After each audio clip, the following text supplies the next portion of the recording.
you think if I pick up my cat right now, he might like maybe meow into the mic to, you know, to appease me, his overlord, his supreme overlord. Let's give it a gander. Let's give it a test. He's at the doors. I just need to. Hello, you. What's this? Oh, you did a little one. You did a little one. You did a little one. Ah, no. You definitely don't want to come on. He did the tiniest meow. The tiniest meow. But he's hungry and he wishes to leave, so leave he shall. I think he's gonna bite you. No, he's good. He's good. he only bites when he's like really playful, I guess. Okay, right. Screw it, we're here. Hello, Ron, how you doing? My name is Elias J. Dodger. How you doing, Governor? I've kinda just woke up. I, like, what, 10 minutes ago? Something like that? I was tired. So, like, okay, I'm tired, and I'm also really cold. It's really cold in Britain. It's really cold this time of year. So, haven't figured out what I want to stream yet. Because, okay, like, this morning I said either more me-side to get more of the endings, or we do Guilty Gear. But the thing with Guilty Gear is I'm really rusty, like really rusty, which is kind of the point of why I wanted to stream it. But then also I'm aware, weird thing about me, I can't play fighting games when it's cold. Like, my hands are just like really frozen. Did you get the other ending last stream? No, we didn't. So that's why I'm thinking of doing me-side, because I think I messed up in looking at the vent. So I think we might do more me-side. I'm leaning towards me-side right now. Why? Vent was interesting! It was interesting. It was an interesting vent. But yeah, that's what I was thinking, because admittedly as well, I've had Slay the Princess as one I want to go back to. Because I haven't got like half the endings. I think we got like a main story ending and then just left it. So I think at one point I want to go back to Slay the Princess. In time. I think that's one we'll have on our radar. Just like Slay the Princess, pristine cut. Let's keep going with it, you know. Also, okay, right. Oh, no, why can't you play fighting games when it's cold? Oh, yeah, right. Because my hands get really cold and I play fight stick. So, like, it's the same with rhythm games, because I play Pro Sekka. I can't play Pro Sekka when I'm too cold, because I get stiff, right? I get really stiff, and then, like, my inputs are just bad. Like, maybe it's just me being bad, and it's just like blaming it on whatever. But I genuinely feel like I don't have as much stamina playing fighting games when I'm really cold. It's fine when I'm warm. But like, I generally have a really low body temperature to begin with. Don't know why. I just get cold easy. I've been trying to get good. You know what? That might be an idea. Speaking of fighting games though, I did just see that Sandalphon's trailer has come out. So I've got that ready, because I want to watch that and do a little react. Because even though I haven't actually played Granblue on stream, that's one of the things I keep saying. I keep saying like, oh god, I should just probably play Granblue at this point, and I don't. Like, okay. Hello, Beaver, hello. Okay, let me have a gander if I have a screen read. Okay, how to do this? I guess a duplicate of the gaming one. Okay, alright. Man, I'm so unprepared for stream today. One, I woke up. I just woke up. And two, I'm EB, big EB. Like, I finished today, and then I was like, oh, I'm really tired. But, like, it's weird, because I didn't do a lot today. Like, my work day was shorter because I had the interview. And then, like, I wasn't, like, anxious for the interview. I sort of, half, you know, like, I remember, like, before the interview happened, I was getting a little bit of, like, ugh. if that's a word, yeah. I like, okay, the best equivalent to how I would describe what feeling that was, trapped wind. But not, you know? Like, the feeling of trapped wind without actually having trapped wind. Is that a thing? Is that a way to describe being nervous? Because, like, okay, I'm fairly certain I've got, like, interoception issues and stuff, so I really, like, when I have physical sensations, I just don't know how to describe them. It's either, like, a strange noise, or, like, what illness has this reminded me of, or something. And yet, genuinely, the nervousness I had at trapped wind, but not trapped wind, I get it, I think, yeah. Elijah Dodger is amazing analogies for various feelings. This is not an issue of interoception at all. Alright, let me sort out this one browser source. We want to capture this. Yeah. Oh wait. Is that the right one? No, it's not. Okay, right.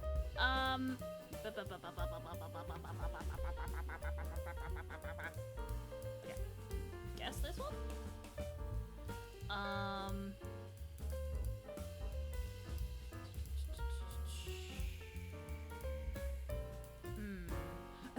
Give me a moment.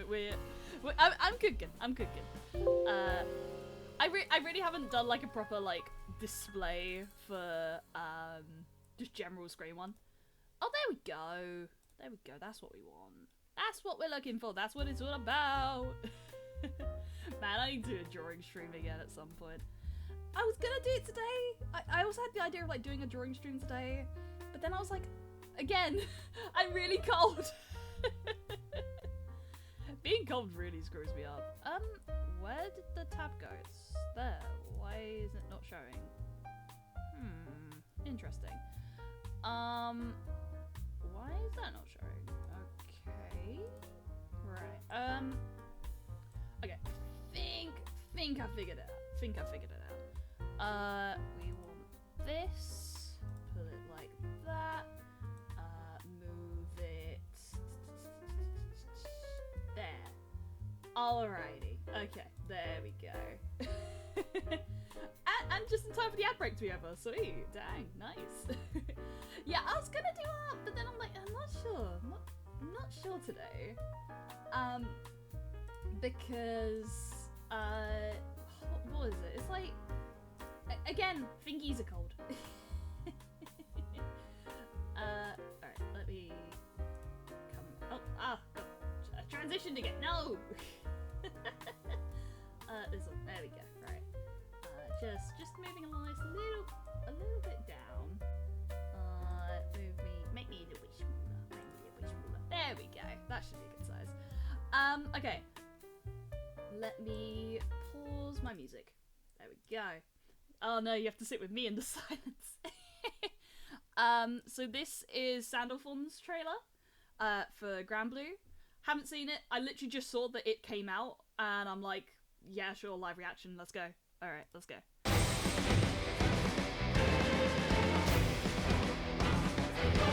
Yeah, okay, silence. He's got like an edge to it. He's got like a lot of wings, doesn't he? Divinity resounds across heaven. The Primarch of Promises alights upon a new sky. May the sky stay forever blue. Wait, whose voice is that? Whose voice is that? Yeah, quite. We're done talking, Beelzebub. It's time for a reckoning. Okay. Ooh, back up. Belial. Belial! While you can still use that scheming tongue. Any last words? Belial! I'm sorry, I didn't even look at the attack stat. Go to Belial. On your toes! Ooh, egg round, nice. And Belial! I won't let tragedy repeat itself! I'm not here for them. I'm here because I have a job to do. And a score to settle! I'll defend my vow at any cost! Paradise Lost! Hey, I like that bit. Are you watching? Oh, that's a cute Lucifer. end screen! That's a cute end screen! Bro, that's a cute end screen. Ah, that's really cute. Oh, that's a really cute end screen. February 26th. Nice. That's a screen schedule, isn't it? Oh, okay. Spring, summer, fall, early 2026. Nice. Hey! Okay, also, where Belial showed up, I genuinely didn't pay attention to his moves. Belial, while you can still use that scheming tongue. Any last words? Okay, like, admittedly though, right, okay. The thing with me, oh, sorry. I was focused. I mean, we're, it's basically done. We can go back to music. Nice chill music. Yeah, okay. His fighting style,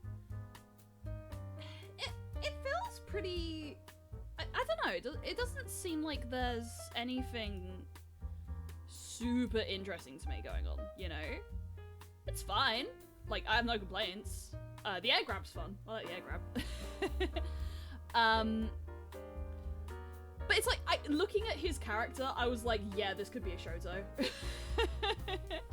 So, yeah, like, he's not doing anything super beyond, like, I have a sword and also wings. He's cute. He is cute. But, like, well, it sounded like you liked it. Yeah, he's cute. But at the same time, especially the part where you forgot how to speak. Nah, I saw Belial, right? You have to understand, before Luke became my husband, Belial was my husband. Belial was my first fighting game husband. I have feelings about Belial. Let me emphasize this. Let me come in close here. I have feelings about Belial from Granblue.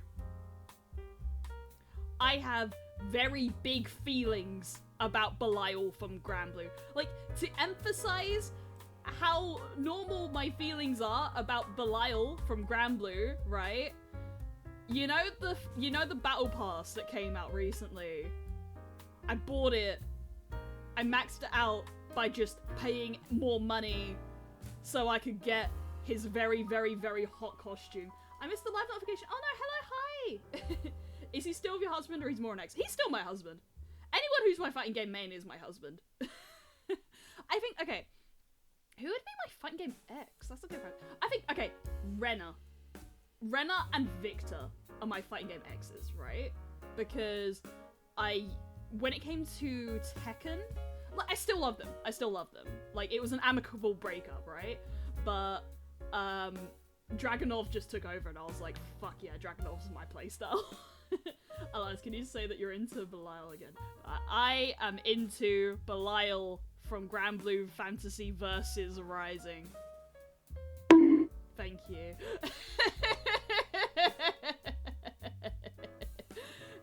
E to the J to the D to the G. Hell yeah. We just reacted to Sandalphon's trailer. Yes, so little fella, Sandalphon's here. He's guy with sword. I don't have any, like, he's cute, and his, like, little special windscreen is really cute as well, but fighting-wise, I'm pretty sure he's kind of like Shoto with, like, some pretty powerful grabs, but that's about it. Thank you for the bug, thank you for the hello. Yeah, I don't feel a super specific way about the fighting style. I'm not seeing anything in the fighting style that's just like, you know? Like, it wasn't like Myres trailer, because I didn't do a live reaction to Myres trailer. But yeah, she was, wow.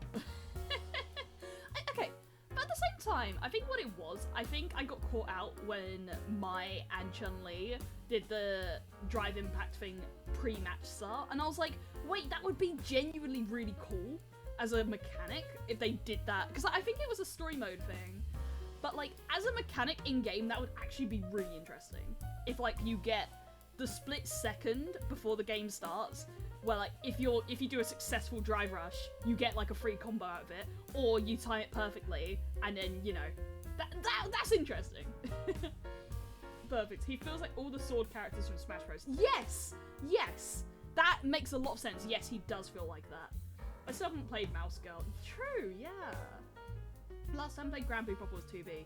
Okay, the last I played Grand Blue was Big Blue Girl. Don't remember her name. Vizuzia?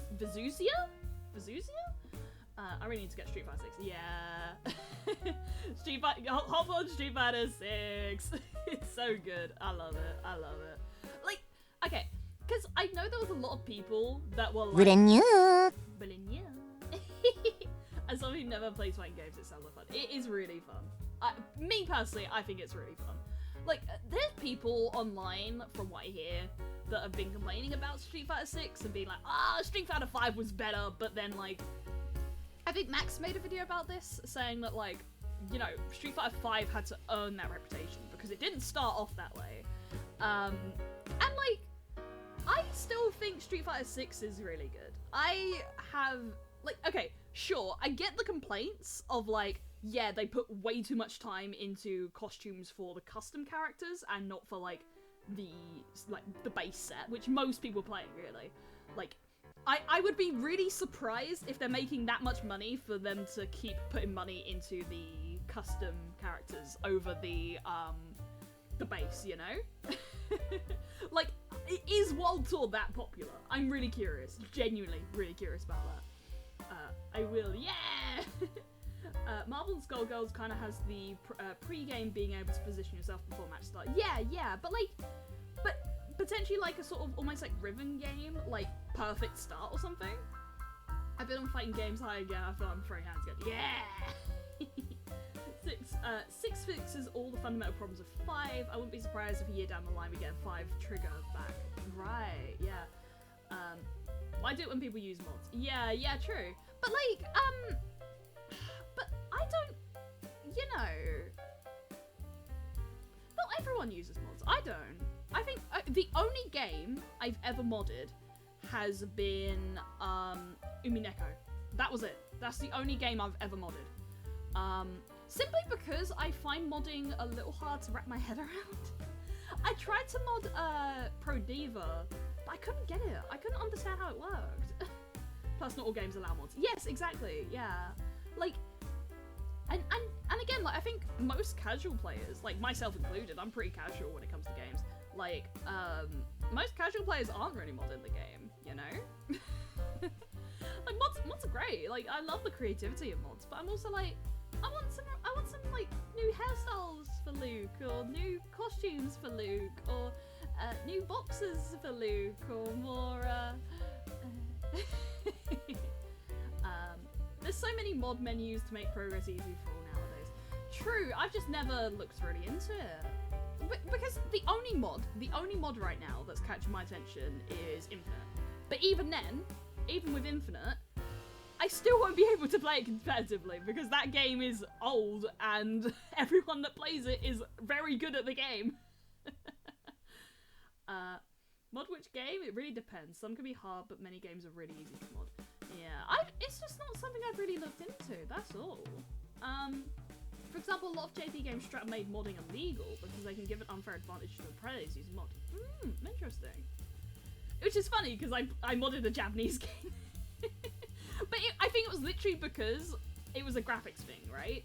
Because, okay, Umineko on Steam has the pachinko graphics. I've talked about this before, but Umineko on Steam has the pachinko graphics. And I'm not a fan. I'm not a fan.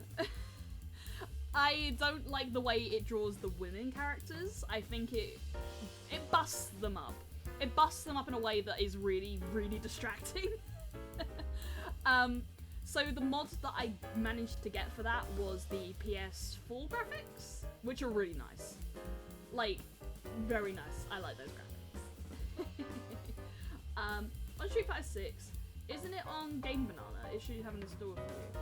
Yeah, but again, it's not something I've looked into. Like, I don't really know what I would do mod-wise beyond, like, all things considered, costume free for Luke does it for me. That, but go harder, you know? What I mean is, what if he was naked?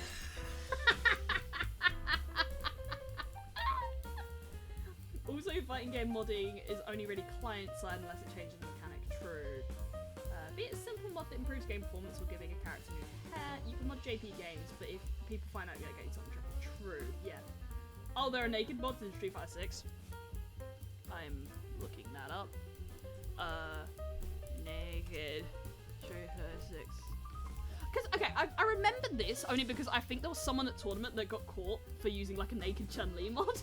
But, like, if it's all the girls, then, like, you know, that would be really annoying. I want the guys. Where's my representation? I think the one thing I've seen regarding, like, a Luke mod was something like, there was one with him in, like, almost the Japanese, like bottoms, you know? And one that was him in a bunny outfit. Admittedly, the bunny outfit is really cute and I would actually maybe look into that. It's not so safe Jimmy Kids Drive mods. On a tournament? Yes, there was. It was an incident that did happen. Like, they were streaming it and everything, and then, like, it just shows up, like, that is Cammy's ass. No, I think Chun-Li. I'm pretty sure it was Chun-Li. Naked Chun-Li, yeah. We need to see the danglies. Yeah! I know the ins and outs of modding because of potato mod I had to install. Right, interesting. That for sure is a Zangief and Alex mod. Yeah, but it was really fun. It was Chun-Li. Yeah, it was Chun-Li. Yeah. I need to see it for the meme. It was a meme. It was a big meme at the time. But I think it also really, like, messed with the modding community, maybe? I don't remember. I just remember it happened. It was like, oh god. Yeah, literally, I'm just seeing it here. Like, Street Fighter 6 tournament interrupted by nude Chun-Li mod. And then, like, Chun-Li has inhuman body proportions and seeing her nude really exemplifies that. Isn't Chun-Li that character from Fortnite? Yeah. Link it. Would that get my stream taken down? You can search it. You can definitely search it. It's a story. It exists. Check your folders before going live on them out. I'll close it. I wasn't looking at anything too explicit, gonna be honest. It was just like, there are pages that have nude mods. Wow.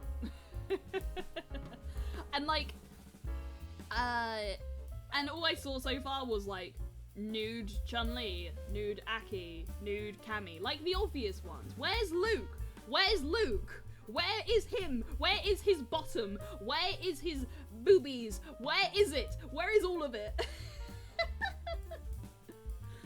But also, like, why? Are you gonna do combos with what? How does that work? It's educational. It's educational. Gear is the worst defender yet. Yeah, I've seen some. We need Luke Fung mod specifically for Elias. Yes, exactly. I need this. I'm starving. I'm starving over it. Like, okay, you know how I'm starving, right? Because okay, the best way I can find, like, really good art of Luke is by finding artists that are really good at drawing Jamie. Because all, like, the really good, like, Luke art is often, like, ship pairings of Jamie. But it's like, where's just my Luke artists? Where are my people just drawing Luke? And, like, don't even get me started on Belial. I barely see Belial artists. Maybe I'm looking in the wrong places, but like, my god, where is my Belial representation? Where is he? Where is he? Fan artist, please, please, Belial, please, please, please. They're taking off hats from characters. Why would they do that? That is a bad decision. Look, I never take my hat off. I can't take my hat off. You never know what's under my hat. It could be government secrets for all you know. Listen, say whatever you want, but lay off Gildy Git. We need Suzanne Geek. Yes, exactly, exactly. They have what, the 20 Megas Miller mod on the most popular. Yeah. I mean, there's some good ones from what I've seen of Gooey Gear. There's some cute ones. Oh god, I've seen it, broke off gut. So I've found one good happy chaos artist and I've never been happier. Yeah, like, I have one Luke artist, right? And the worst part, they're only on X. They're only on Twitter. They're not on Blue Sky. It's like, please come to Blue Sky.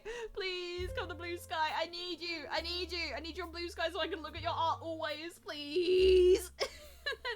It's like, it's the Japanese artist, so it's like, how do you like, how?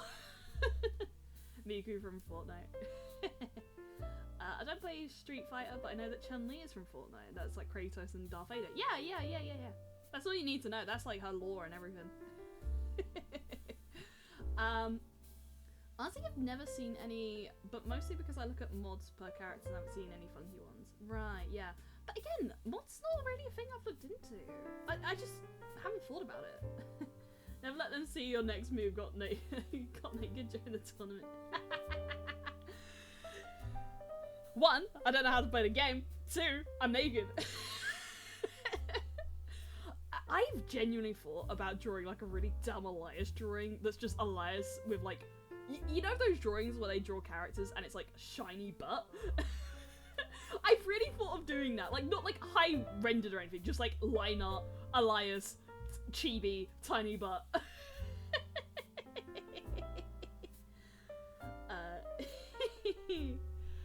Alright, okay, right. I'm trying to figure out what to do today, okay? I have an idea for Elias right. Yay! Right, okay. I'm trying to figure out what to stream today, right? I'm leaning towards more me side. Big round, but Elias got the damn B. Can we all draw your fighting game mains all on one page spread? Little fella, if you did that, I think I would implode. Like my fighting game mains, like Luke, Belial, Dragunov, and Slayer, and Gambit. Even you could probably swap out Dragunov for Gambit, you know, because Dragunov I think is more cute than I think he's more like. I don't view him as husband as much as I view him as like cute guy, you know.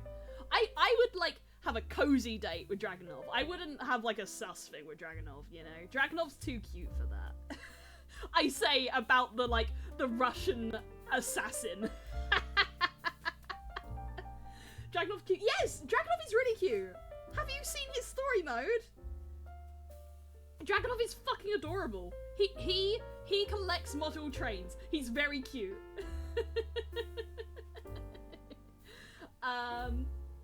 My dream stuff drawing of Takahiro doing the Tekken 7 Hey Hachi pose with someone else being yellow. Nice. Oh yeah, that'd actually be really cool. That'd be banger.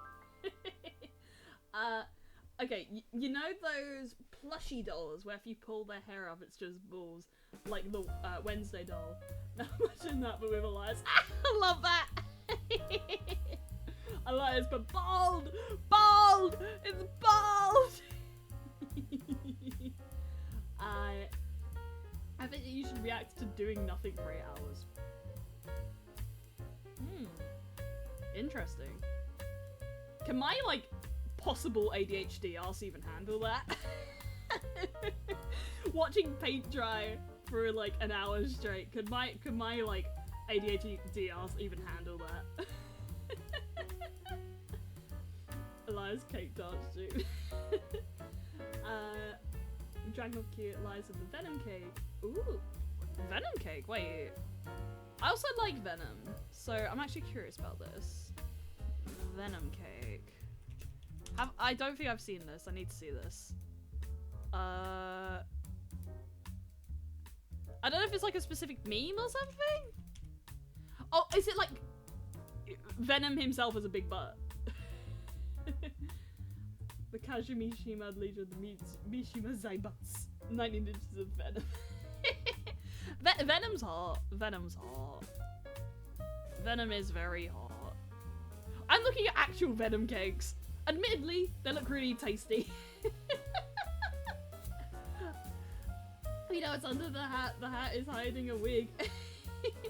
It's hiding the zip that undoes my entire body and reveals my flesh suit. Do not fail. It's a very entertaining video, but it's fake because he crosses his legs at 5:21:23. It's just him doing something. Okay, wait. That reminds me, right? Wasn't there a Wasn't there a video where a guy had a channel where he would just sit there and stare at the camera, but at one point in the video, there's a break-in, and a guy just walks in, seeing this guy who's still in character, just sitting and staring at the screen, and then the guy that was breaking into the house actually just fucking leaves, and it's like, nah, that's weird. The guy breaking into the house thought it was weirder that there was a guy just sitting and staring at a camera, and it's like, you know what? Fair. And like, it's weird. It's a weird video. Venom's kind of caked. Venom is also very, very good in Infinite, so you might have fun learning that. Yeah, I've played a little bit with you. Elias saying holding, not hiding. It says holding, not hiding. Ah, right. Under that hat, there's another smaller hat. It's hatception. It's hatception. Smaller lights. And they take, yeah, exactly. Admittedly, I wouldn't be robbing the house in the first place. Bad idea. But yeah, like, that was a really interesting thing, part of internet history. And it's a weird video because, like, the guy who's like filming himself, you see the moment where his body like really freezes up, where it's just like, I am in danger, but at the same time he's just sitting there like he's not doing anything. So it's talk about mains. I have Kazuya, Bacon, Q, Shadow Dio, and Bardock. Oh, like, okay, Shadow, I've not gotten properly into the JoJo one, but I really should. I like JoJo. Elias still thinks dodging the cops. Also, hi, sorry, I made it die for this. No worries, no worries. I wanna like actually find that video. Because it was weird. It was really weird. It was like guy breaks into house during live. It wasn't a live stream though, right? It was like.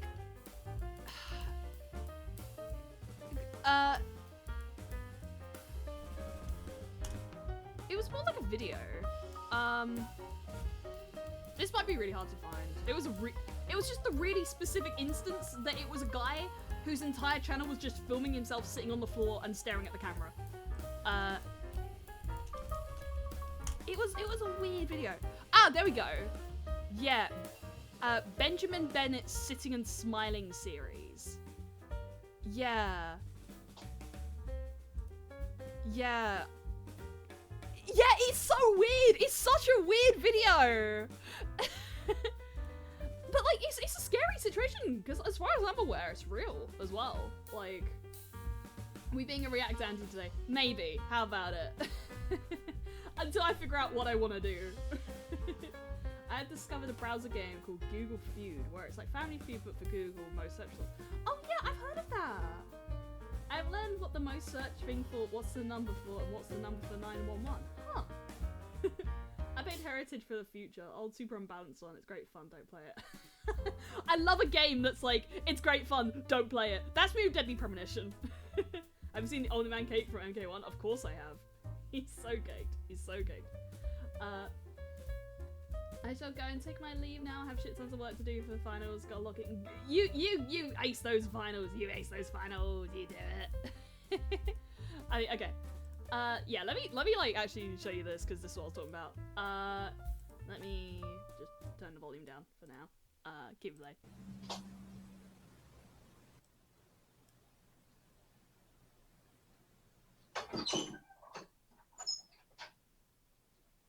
Hello?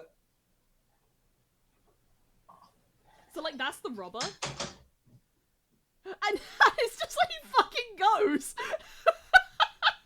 He's just like, nah, that's weird. That's weird. I genuinely feel for the guy because like that must be really scary of just like this is happening, but also I don't want to like. He probably had like a freeze reaction, you know. He probably had a moment where it was just like, huh, I don't know what to do in this situation. I'm gonna like freeze and you know, maybe it's safer. Wow, I hate it. Yeah, it's such a strange thing. Look at that face hard red suit. Yeah, new objective survive. Like, okay, it genuinely makes me think of like a horror game idea of like you are the robber, but then you rob a house where it's just like, no, you shouldn't have done this. Like, because I think Hello Neighbor is kind of like that, but then, you know, Hello Neighbor kind of fell off. Is that the front door? I don't think it was the front door. I think, like, they'd gone through the house, and then I guess they were, like, you know, seeing if anyone was in the house, and then they just see that, and then they're like,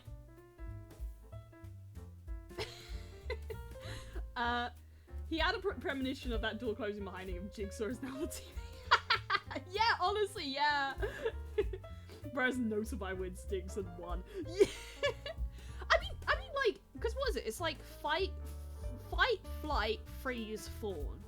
So, in that situation, he was probably in the freeze state. And, like, I remember seeing that video a while back, because I don't think this video showed it, but there is a point where he... John Canpon just redeemed water. Oh, okay. I don't actually have water. Unless it's in my bag over here. Thank you for the water. Oh yeah, I do have some. I got a little water bottle. Got a tiny water bottle.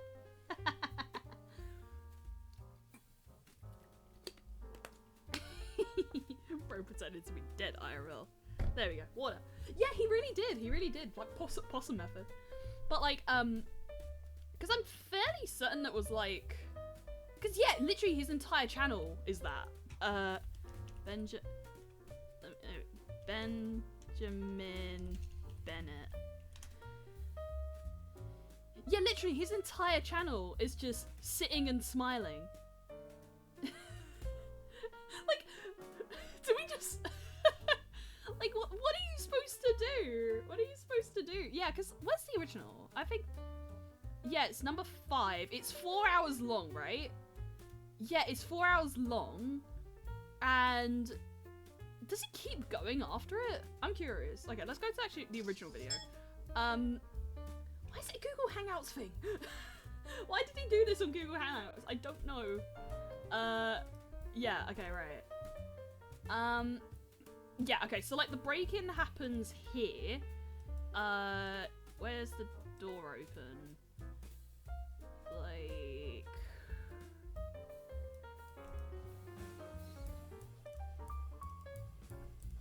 You can tell it happened here because it's clearly got like the view spike. Like if you can see it behind me, like there. Possum Blackson. Ah, I love that film. I love that film.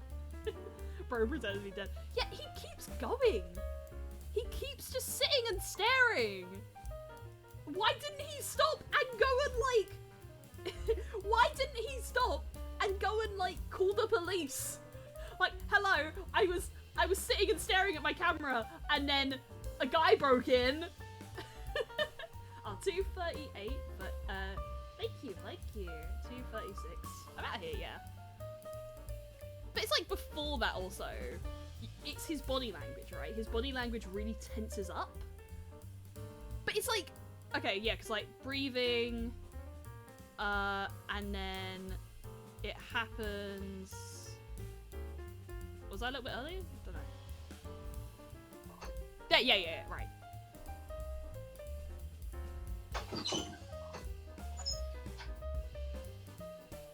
Yeah, you see his eyes dilate there and everything. You see his eyes dilate and just go like... Yeah, you see his eyes dilate, yeah. Yeah, and he's like, he's breathing, yeah, like he's almost in shock. It's really, it's scary. It's a really scary video. Yeah, watch his eyes go super wide. Yeah. Like, yeah, okay. It's such low quality. It's an old video, Yeah, because it's like pretty neutral also. And then like, I'm just watching when like the actual door opens. Yeah, you see it, you see the dilation. Wow. God. Bro, but it's scary. Like, admittedly, I feel for the dude, because like, what are you supposed to do in that situation, you know? Like, admittedly, yeah, you got like call the police, you got like fight, you got fleas, whatever. But like, when you're actually in that situation, what do? You know? Like, it's basically just down to like how well you can survive, really. Like what you know, what you can do in that moment. I imagine his mind is going a mile an hour at the moment. Exactly, yeah, exactly. Elias body language expert dodger. I'm not. I was thinking about this. And then I was like, I remember like seeing a video on it. I think like a normal person. Yeah. But this is the thing, he keeps going. He doesn't stop. He like continues just sitting there for like another hour. I'm fairly certain as well, like, oh wait, okay. This episode of Sitting and Smiling features a very special guest. Around 2.5 hours into the webcast, I hear someone come into the house, which is odd because my only housemate is at work, and we aren't expecting anyone. I realise I didn't check to see if the doors were locked before starting the webcast. I hear the person stealthily moving around the house, and then I hear them stealthily climbing the stairs towards my room. My door opens and I hear an unfamiliar male voice saying, hello. Then, after presumably seeing me sitting still and smiling in front of a camera, lit from behind by a fluorescent bulb, he promptly descends the stairs and exits the house. As it turns out, the doors were locked and he had broken one open. We found nothing missing, and there is not really anything of value in the house other than the laptop I was using to webcast. And this was 10 years ago. 10 years ago. I think he got saved by the fact he was really creepy. Just like the truck that hit. For the complete opposite, have you seen the video of a guy punching a bear and yelling when it charged him mid-climb? I think I have. Have I? Okay. Yeah, I think today, at least for now, we're being a React Andy, right not? Yeah, that's Benjamin Bennett, if anyone wants to... Does he still do this? I'm actually really curious. Does he still sit and stare at the camera? He does. He still does this. The latest one was 13 days ago. Wow. Why? Oh, he does some other things as well. He does some... He's had some videos of walking and talking, which, you know. But the live ones... Yeah, his entire live stream. He has done 327 live streams just sitting and smiling. This man is dedicated to this.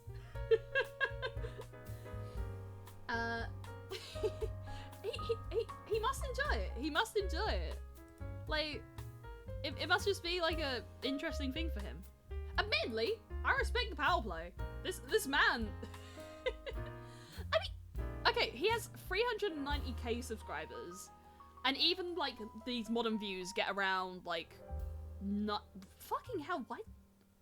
That's a lot of views. Right? Okay. 9.4k, 92k, 145k, 280, 28k, 364k, 336k. He gets good views. He's probably making some decent money just in a live stream where he's just sitting and smiling at a camera.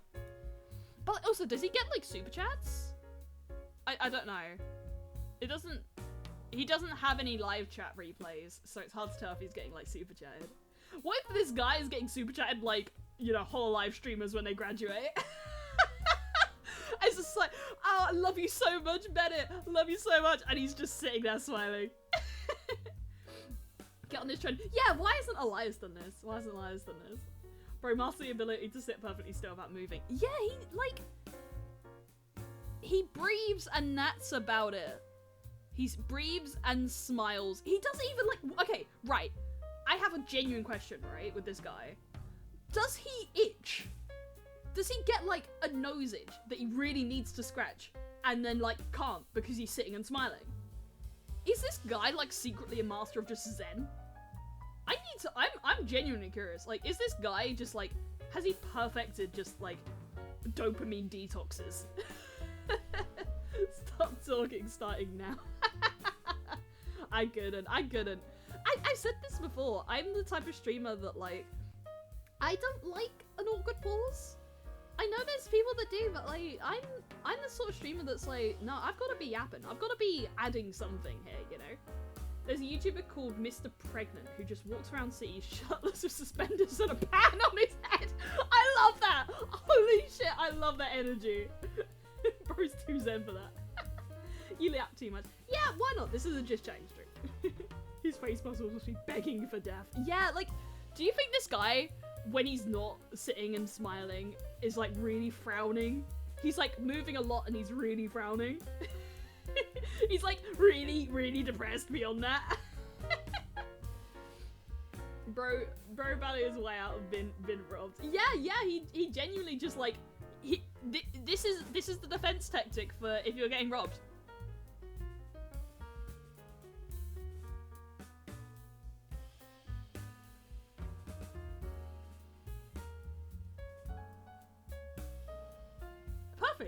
Perfect. You can't get robbed then.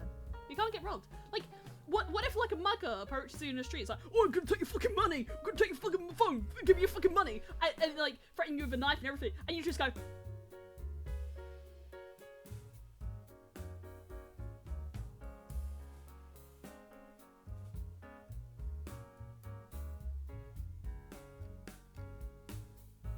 They can't rob you. They can't rob you. He also has really, really bad teeth. Each to their own. You never know. Like, you never know. But props for the self-control to stay seated doing nothing for 5 hours. Exactly. Like, I'm genuinely curious at some point to like check out those like talking videos, because it's like, is this just a thing? Like, is he just like, has he mastered just Zen or something? Blink, motherfucker.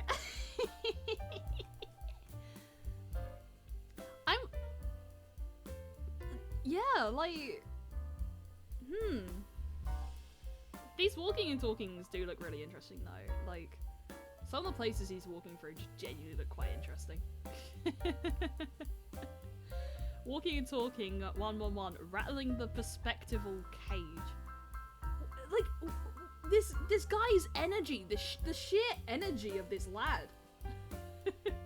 Getting robbed, don't say anything. Robbers can't rob you if you don't talk. Yeah. Getting robbed, just smile. They legally can't rob a smiling person.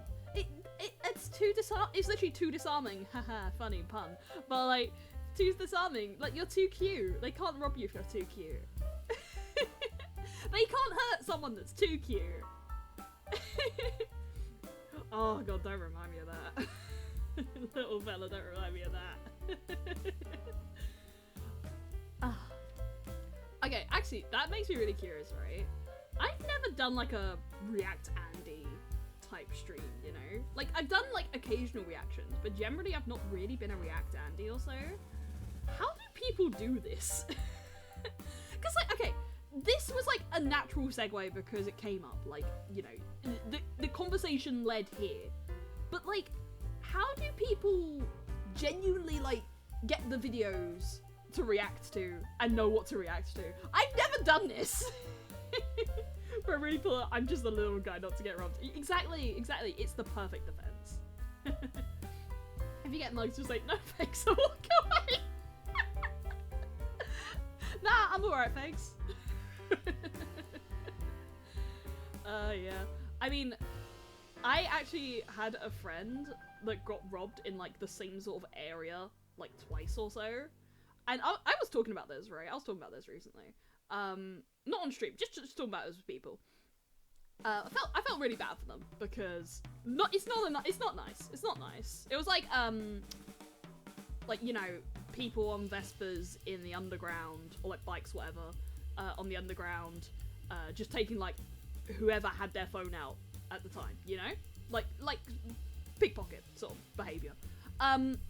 Really scary, and it happens a lot in London. It really does. It really happens a lot.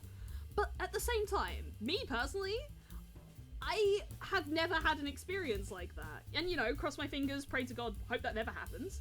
But, like, I genuinely think they can tell who's, like, a Londoner and who isn't also. I don't know. I feel like sometimes, like, Londoners just have, like, a second sense for that sort of thing. I don't know. It feels really weird. I feel like when I've heard it happen, it's been for people who haven't been to London, or like tourists, or like just people that haven't lived here. But like Londoners, it's like a different thing entirely. It's because I'm hedged. Yeah, I'm jagged. You guys don't know this. I'm jagged. It's simple, but on a 2-hour video, use someone else's effort. No, I don't. No, because like the thing with like, okay, if I do reaction stuff, I genuinely want to like try and find original sources where possible, and B, want to actually like add input where possible. Did they see Bruce Wayne's parents getting shot as well? True, yeah. If they try to rob you, ask them for their license to steal. If they don't have it, they can't rob you. Yeah, do you have a license to steal? Oi, do you have a license to steal? No? Well, I got to call the coppers then. Got to call the men in blue. You can't rob me. Can't rob me if you don't have a license. Elijah Dodge, a 1920s writer and bodybuilder. Yeah! I got a bodybuilder outfit, would be so fun. You can't report people for robbery in London, but you can report them for not having a knife license. Yeah. Okay, but like, what else has a license in London? What else is like, you need a license for that? I'm curious. Every time I watch news, I grow more and more thankful I don't live in London or America. Okay, but this is the thing, right? As someone that's like been in my city, London is my city, England is my city. Generally, like, yeah, we have like the shock stories. You know, we have bad things happen, but generally pretty okay. It depends where you are, of course. It depends where you are, but like, generally pretty okay. You know, I think that's the case of any major city. Also, like, it's okay. You know, generally speaking, it'll be okay. You'll have the occasional time where it's like, whoa, that was bad. But then, like, you know. Also, Londoners and just generally like people from the UK, we complain all the time. It's our love language. It is our love language. Like, we are just like, oh, everything's shit. Everything's shit. The news is shit. The weather is shit. The toast is shit. And then, like, but it's our love language. It's how we express love for our shit, terrible country. It's country because it has the... I was gonna say something that probably had a really bad swear word in it. You can figure it out. You can figure out context clues. Why a TV license? You have a license for your TV license. Because the BBC used to want all the TV and force it, and they own all the TV and they force it and never went away. Yeah, exactly. In British comedy, it's called the press in other countries. Yeah. We do have a very is sardonic the right word? Let me have a gander. Sardonic.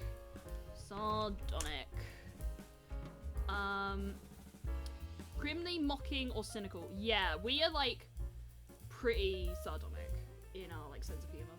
Yeah. But it's like love language, isn't it? Love language. I'm curious about something. Give me 1 second. Right, okay. Yeah. I was just looking at something. If you taped some toast on the cat's back and dropped them, they would float and spin around in the air. Since cats always land on their feet and toast always lands on one side. Yeah, exactly. This is how gravity works. Newton discovered this. The toast has to be jammed. Oh yeah. You can't do it plain toast. Or like plain bread or whatever. It has to have jam on it. Britland, crazy place we live in. Because actually, like, I remember I was on like the Discord for the collab, and I think Scotland got brought up, and I was just like remembering Scotland again, and I was just like, God, I'd like to go back. Because I went to like Edinburgh, right, about 2 years ago, and that was like such a nice time. I really liked Edinburgh. And it was like off season, like off peak, so it was just like really nice. A bit wet, but you know, in it, you know, Great Britain in it. But it was really nice. I really liked Edinburgh. I'd be depressed too if I had to eat toast with beans. I don't eat toast with beans. Admittedly, I don't like beans. The only ones I've come around to are chili beans. Like, I don't know what they're called. What are they called? Chili beans. Is it just called chili beans? It's not. The black bean. It's like black bean. What is that? Red beans. Red beans.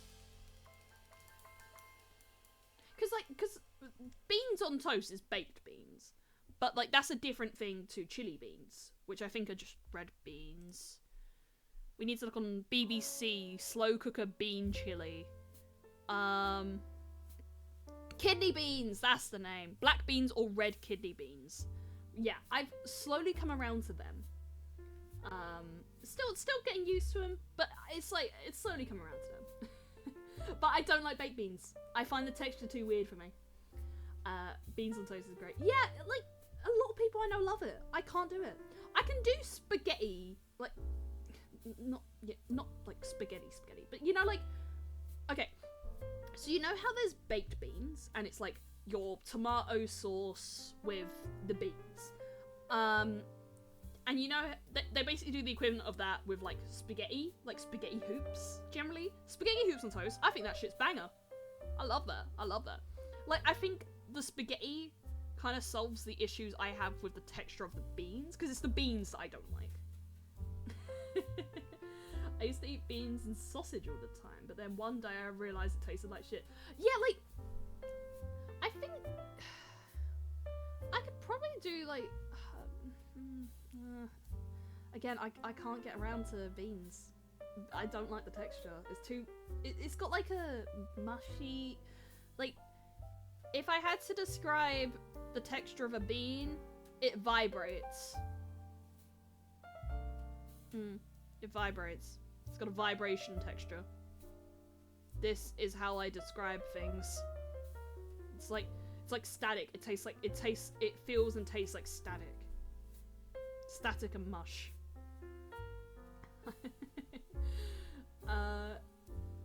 You fucking what, mate? You're right, fucking bro. Yeah. Bangers and mash is a real man. Yeah, I love bangers and mash. Love bangers and mash. I don't like mash that hasn't been mashed though. Like, cause I'm really iffy about ordering mash from restaurants.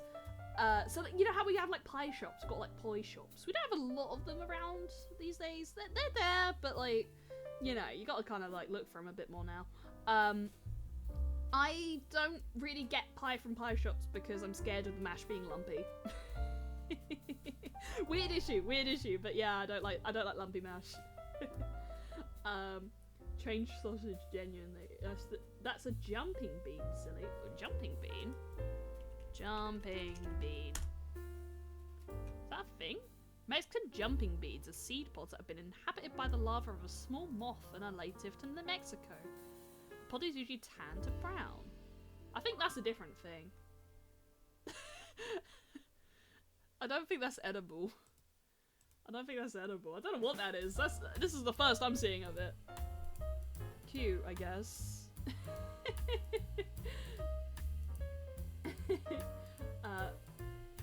Oh, guys, I'm getting a call from a number I don't recognise from Milton Keynes, England. I'm sure this is a completely good call to take. Yeah, absolutely, you should definitely take it. I bet they would have told me how to virus on my computer. Yeah, absolutely, you should definitely take a call from Milton Keynes. Absolutely. Yeah, you should is a right to, yeah, lovely mum, innit? I'm all playing all in good fun for Queen and country, right? Bloody Welsh gone, yeah. Man, like, admittedly, part of me kind of hates that I played Thank Goodness You're Here off stream, because I played with Little Fella when Little Fella just said, like, hey, found this game, do you want to play it? And I'm like, yeah. And then it's like, oh, right, fucking fun, innit? But, like, it would have been so fun to play on the stream and, like, do it blind, because, holy shit, that game is just my sense of humour. Listening to some Brazilian bangers while I work and lurk. That good shit. Whoa. I don't think I listen to a lot of, like, Brazilian... Oh, I mean, gotta give you recommendations. Gotta know what Brazilian bangers are out there. for the tiny Brit that knows very little. Okay. I hope that's not the real number because you probably don't just doxed the thing.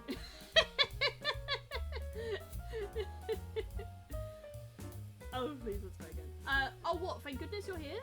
I don't know, because, like, I kind of struggle with the idea of, like, replaying a game if it's not a game that has replayability value, because, like, Thank Goodness You're Here is very cute. It's a very cute game, but, like, I played it, so nothing's gonna come as a surprise. I recommend Mongolian Metal. Ooh. Chat, if you want one-to-one what living in Britain is like, play Thank Goodness You're Here. Yeah, like, it is very, very, very close to the experience. Like, it's kind of, like, more focused on North England, like, more towards, like, your Yorkshire and stuff. Which, admittedly, I've never been to Yorkshire. I would really like to go to Yorkshire. I've been past Yorkshire, right? I've been to the Lake District. I haven't been to Yorkshire. I'd like to go to Yorkshire. I don't know what's in Yorkshire, though. I love saying it, Yorkshire. I think it's because I love Yorkshire puddings. They are one of my favourite things in the world. I fucking love Yorkshire pudding. Oh, I've made myself hungry for Yorkshire puds now. Benaida is if I pronounce that right, is a good song. You usually hear it playing during sunny days at the beach or barbecues. Ooh, nice. I know I missed some jokes, to be honest. Half my family.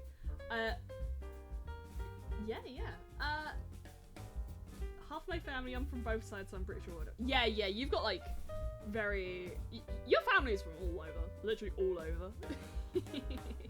My family, pretty much, like, you know, British and that's about it. But, okay, I say that, but then, like, my stepdad is Iranian. Like, from, like, Armenia, specifically. So I've had, like, influences from, there, actually, a little bit. And I really liked that growing up, because it's kind of given me one of my favorite foods, which is tadik, which is rice, and then you add, like, I believe saffron. You can add saffron to it. And then, like, you can add different things to the top, or you can just have it as the rice. But it's the way you cook it. You cook it into, like, the best I can describe it is a cake. Like, you shape it so it's literally translates to burnt rice. So when it comes out of the pan, you've got the top of it also that's burnt. But you try not to burn it. You burn it to, like, golden almost, and it is so fucking good. I really like that. Unfortunately, a lot of my, like, the Iranian side of my family has passed away, so, you know, getting, like, recreating some of those tastes is a little hard, yeah. I really like to say red fruit snacks, but I've never really tried them ever. Sometimes I just randomly say it over and over to myself, hope nobody's ever overheard that. I love that energy. Just, like, that thing you just kind of say to yourself and it's like, yeah. I'm mostly German with some Italian from my dad's side. Not me thinking she was about to say raisin. I don't even know what that is. You know what else is good? Mostly exclusive to Brazil, sweet pizza. I am curious, I'm looking that up. What is sweet pizza? That sounds delicious. Sweet pizza.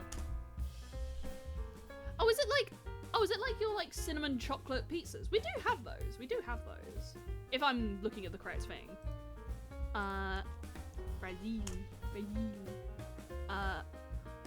Brazilian chocolate pizza. Pizza de brigadeiro. Brigadeiro? Brigadeiro, I believe. I did a little bit as, like... That does look really nice. Admittedly, like, this one photo I'm looking at does have, like full strawberries on them, which is still something I'm not used to. Thank you for the like, no fella. I've been spreading the gospel sweet peas to all of the YouTubers I can. Honestly, God's journey, God's journey. Yeah. Good pronunciation. You're right on brigadeiro, which is Brazilian dish too. Nice, yay!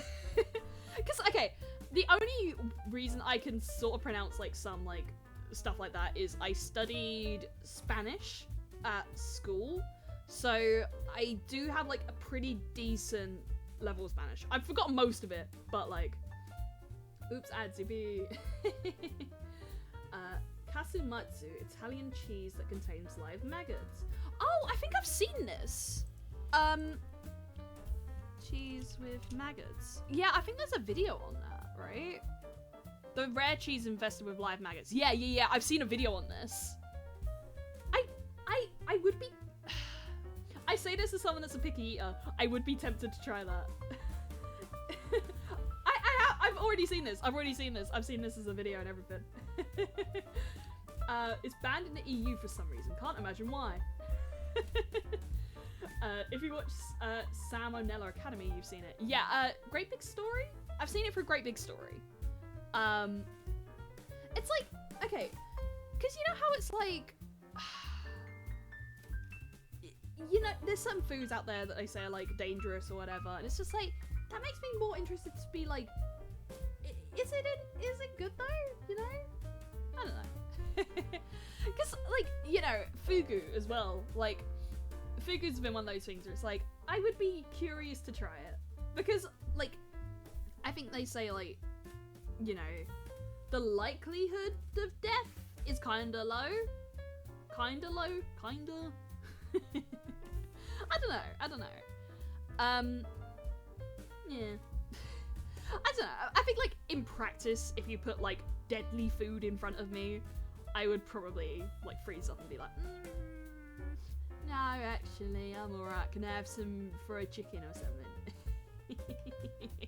Can I have some pasta instead? I'm actually curious. Okay. Let me quickly do a fling. Have you seen that one dish that's just a whole ass bird? You eat it all at once while it's being covered up by a blanket. Oh god, that sounds actually... I probably couldn't do that.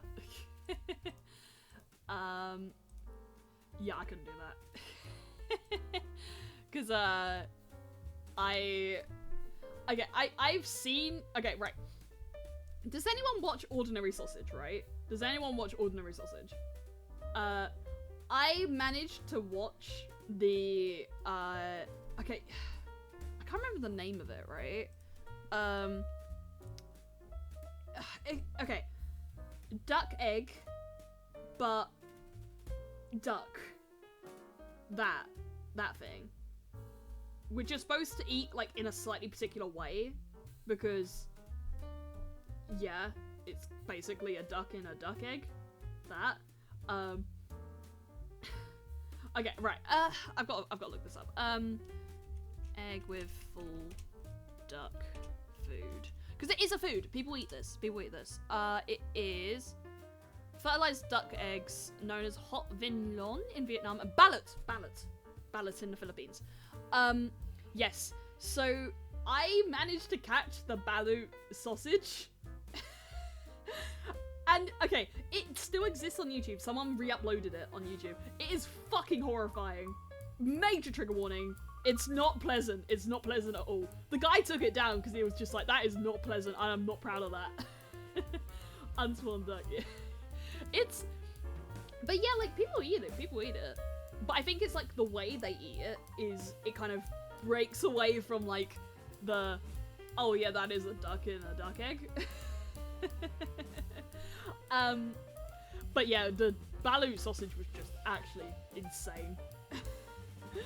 And like, I caught it before he took it down because it was just like, oh god, how did I let this happen? And I haven't looked at it the same since. Spawn cancer. Yeah, balut is a fertilized developing egg embryo that is boiled or steamed and eaten from the shell. It is mostly sold as a street food. Food is so interesting, man. Food is really interesting, and I can't eat half of it because I'm scared. Also on the pizza stuff, I've noticed that American pizza is super basic, and we have some crazy pizza here compared to the US. Yeah, our pizzas are probably similar to, like, Americans, I guess. Like, we have Italian pizza, and we have American pizza. Not deep dish, though. Deep dish is not a thing we have over here. The closest we have is Chicago pizzas, but, like, basically, there's, like, a brand called Chicago Town, and they do, like, some deep dish stuff, but it's not the same. Not the same. The local delicacy from Dongyan Zhejiang, Zhejiang? I think I pronounced that right? Don't know. Is eggs that have been boiled in piss. No, that's a cut off there for me. That's a cut off there. I wouldn't do that. Like frango catupiry, that I love. Portuguesa is my dad's favorite, and by extension, mine too. Oh, let's have a gander. Frango catupiry. Oh, that looks quite nice. It's like a cheese-based thing?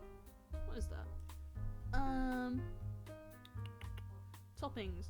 Chicken roasted and shredded, 1 can chopped tomatoes, tomato puree, garlic, onion, salt, pepper to taste, fresh basil, parsley, dried oregano, a few sliced mozzarella. That sounds really nice. This is like chicken pizza also. That looks really nice. And then it was Portuguesa pizza. Portuguesa pizza. Ooh.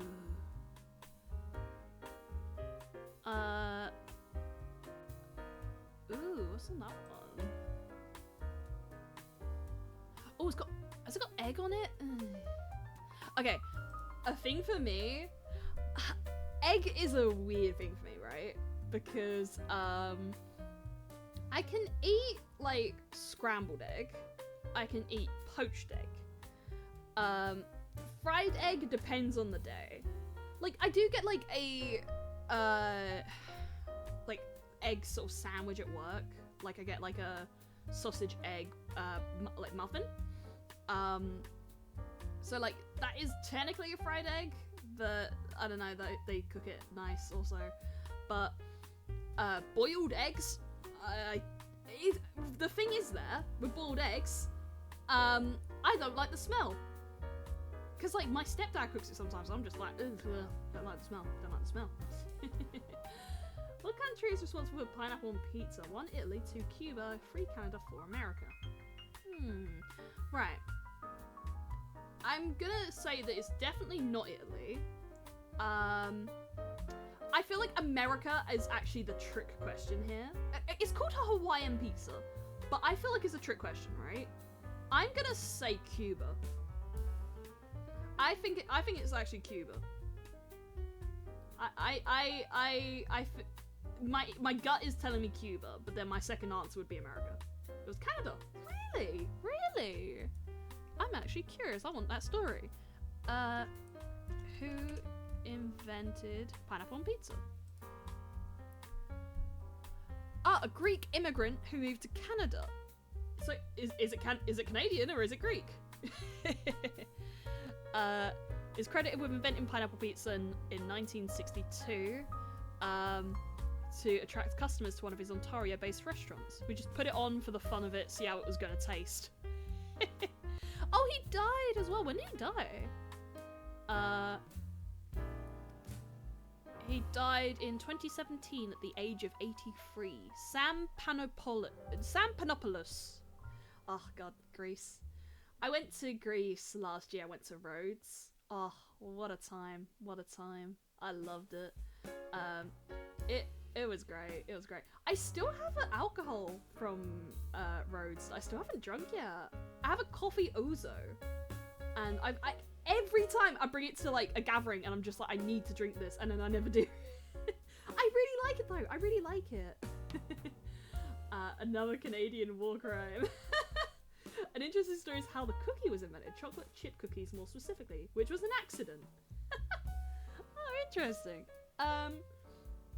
You know, there used to be a floating McDonald's in Canada, but they shut it down. Like floating on water, not in the sky. It was my first thought too.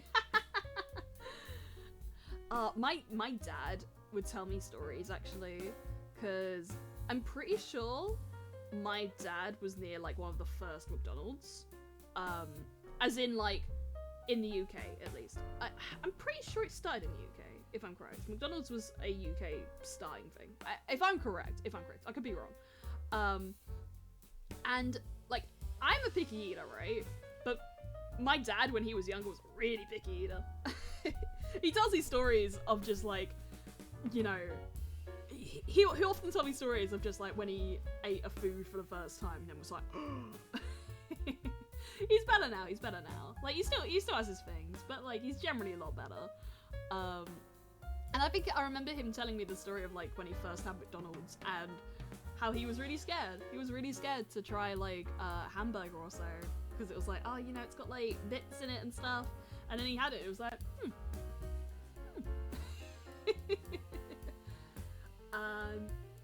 Another funny story, it's the original use of the chainsaw. It's an alcohol solution. Huh.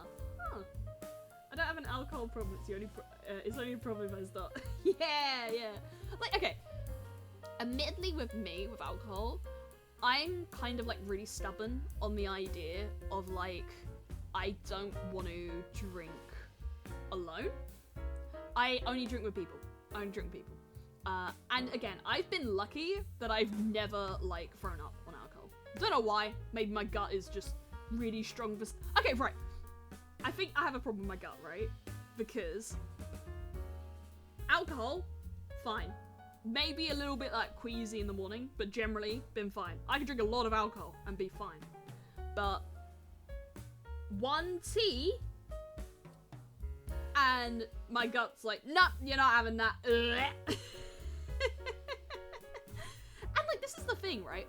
I thought for a while that it was like a milk intolerance, but then like I switched over to like soy milk and stuff, and it still happens. Like, I think like my gut has a real sensitivity to like caffeine, if I had to take a guess. But like, I still drink it.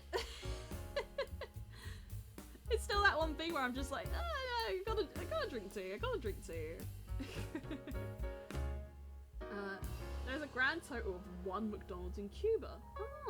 There was one third. It's a third. I could read that. I could definitely read that. Pounder, but it failed because people thought the quarter pounder was bigger.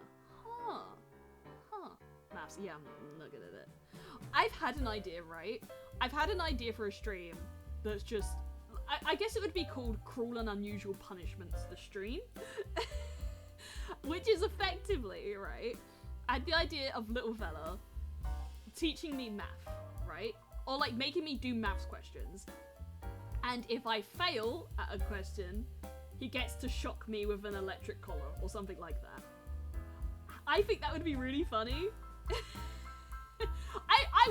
I would suffer for it. It would be so funny. The most traumatizing stream Elias J. Dodger's ever done. Maths and electric shock therapy. I love not having anything to do at work and hang out. Yeah, it's great. It's great fun. Why do you want to be tortured? But because I need to learn math. I need to learn math somehow. And maybe the only way it will get through my tiny, tiny skull is if I'm tortured. It'd be funny. It'd be lighthearted. As much as I would call it torture, it would be funny. I'm pretty sure that's a Roblox game. Yeah, but like, no, I'm saying real life. Like, no, I feel it. Physical pain. Pain, torture, pain. Next stream, learn math or get waterboarded. I think waterboarding's a little bit too far. I think Twitch would be a bit like, no, I don't think you can do that, LOHJ Dodger. I don't think you can do that. I think waterboarding's a little bit too far. And I'm like, okay, what about drip torture? And it's like, maybe.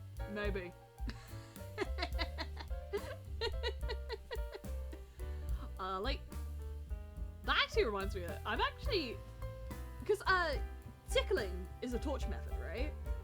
And I'm actually really sensitive to being tickled. I'm so bad with it. I'm so sensitive to being tickled. I like, fella does it sometimes. He'll just tickle me and I'll just like, I will just fight back.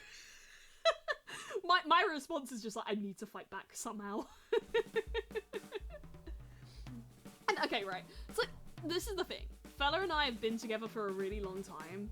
So like, I can be kind of weird with him. And it's like not an issue. Genuinely, if he tickles me, I bite him. It sounds weird to anyone else, but it's like, you know, it's like playful, whatever. It's just like, get off of me!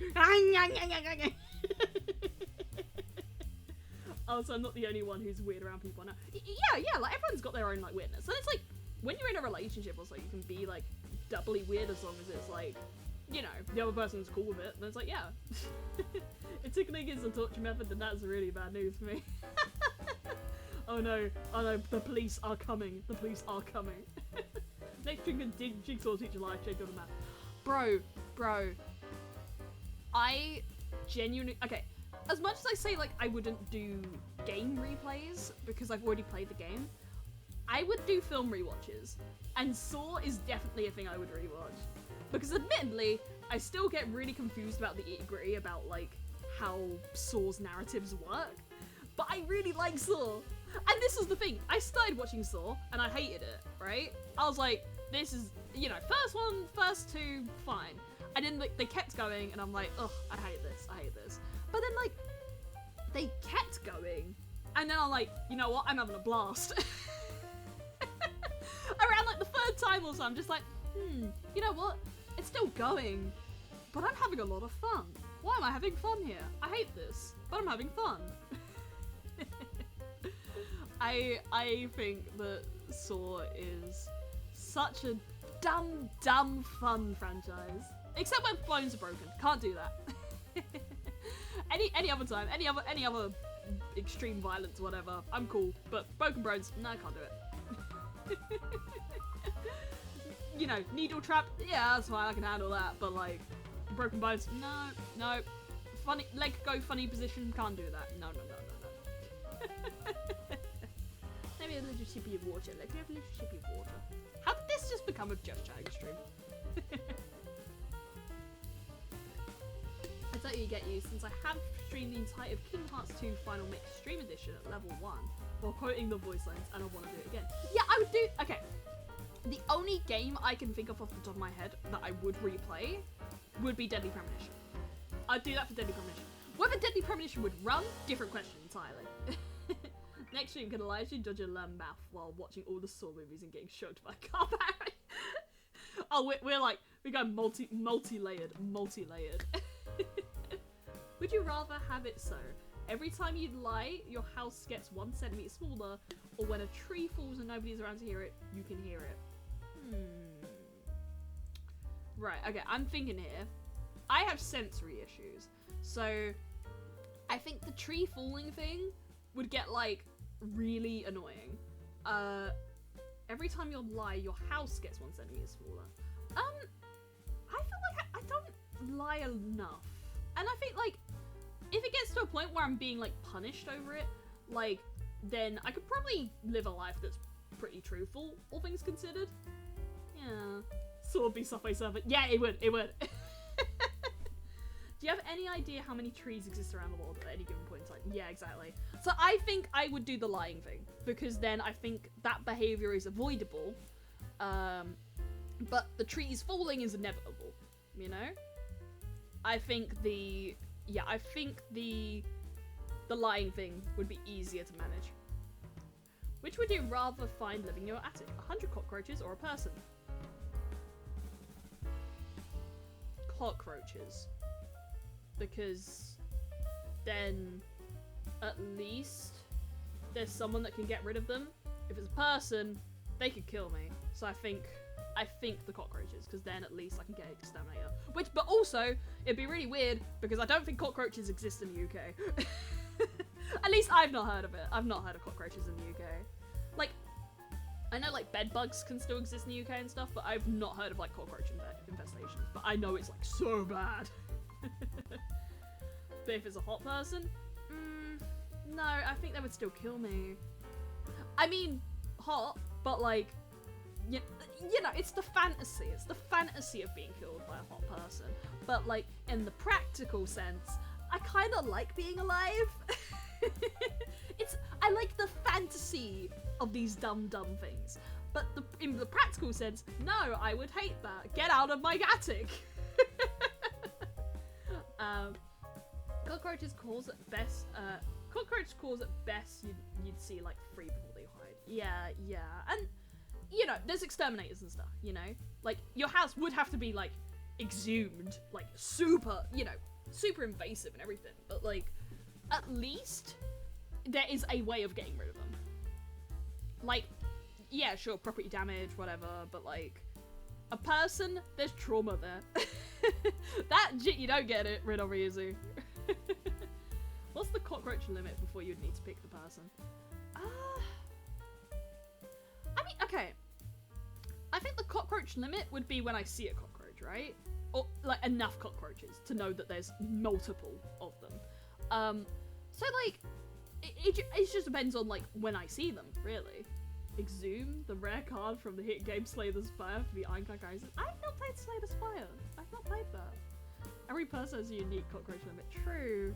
I think I would care about it pretty quickly, because also I'm like really bad with fruit flies.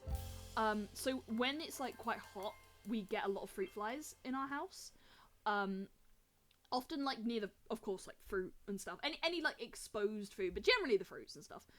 Fucking hate that. Fucking hate fruit flies. Because like, they're so hard to manage. I would have, I feel like I've had less of an issue with cockroaches than I would with a single fruit fly. How about this? A ghost that can kill you or a bunch of rats? Rats. Admittedly, because I actually have been looking at like pet rat videos and they're kind of cute. Like, and again, it's a situation that can be solved. I don't think a ghost that can kill you could be solved. How about that? How about we do some would you rathers or something? Like, I was just thinking of like other dumb websites we can look at. In fact, as well, there has been, okay, I was watching a Nightmide stream yesterday, I think, and he was playing a like online web story game thing called I think 3D World Builder or something. And it was like online screensaver story or something. And I didn't pay enough attention to fully see the details of that story. So I'm kind of tempted to look at that. Yeah. The worst thing ever is when you're super high up and for some reason you feel... Lapel du Vide. Lapel du Vide. Yes, I'm aware of this. Lapel du Vide. The Call of the Void. I knew this because I was 13 once and I was edgy and I looked it up and I was like, wow, that's so deep and so edgy and it represents my soul. I was also very depressed.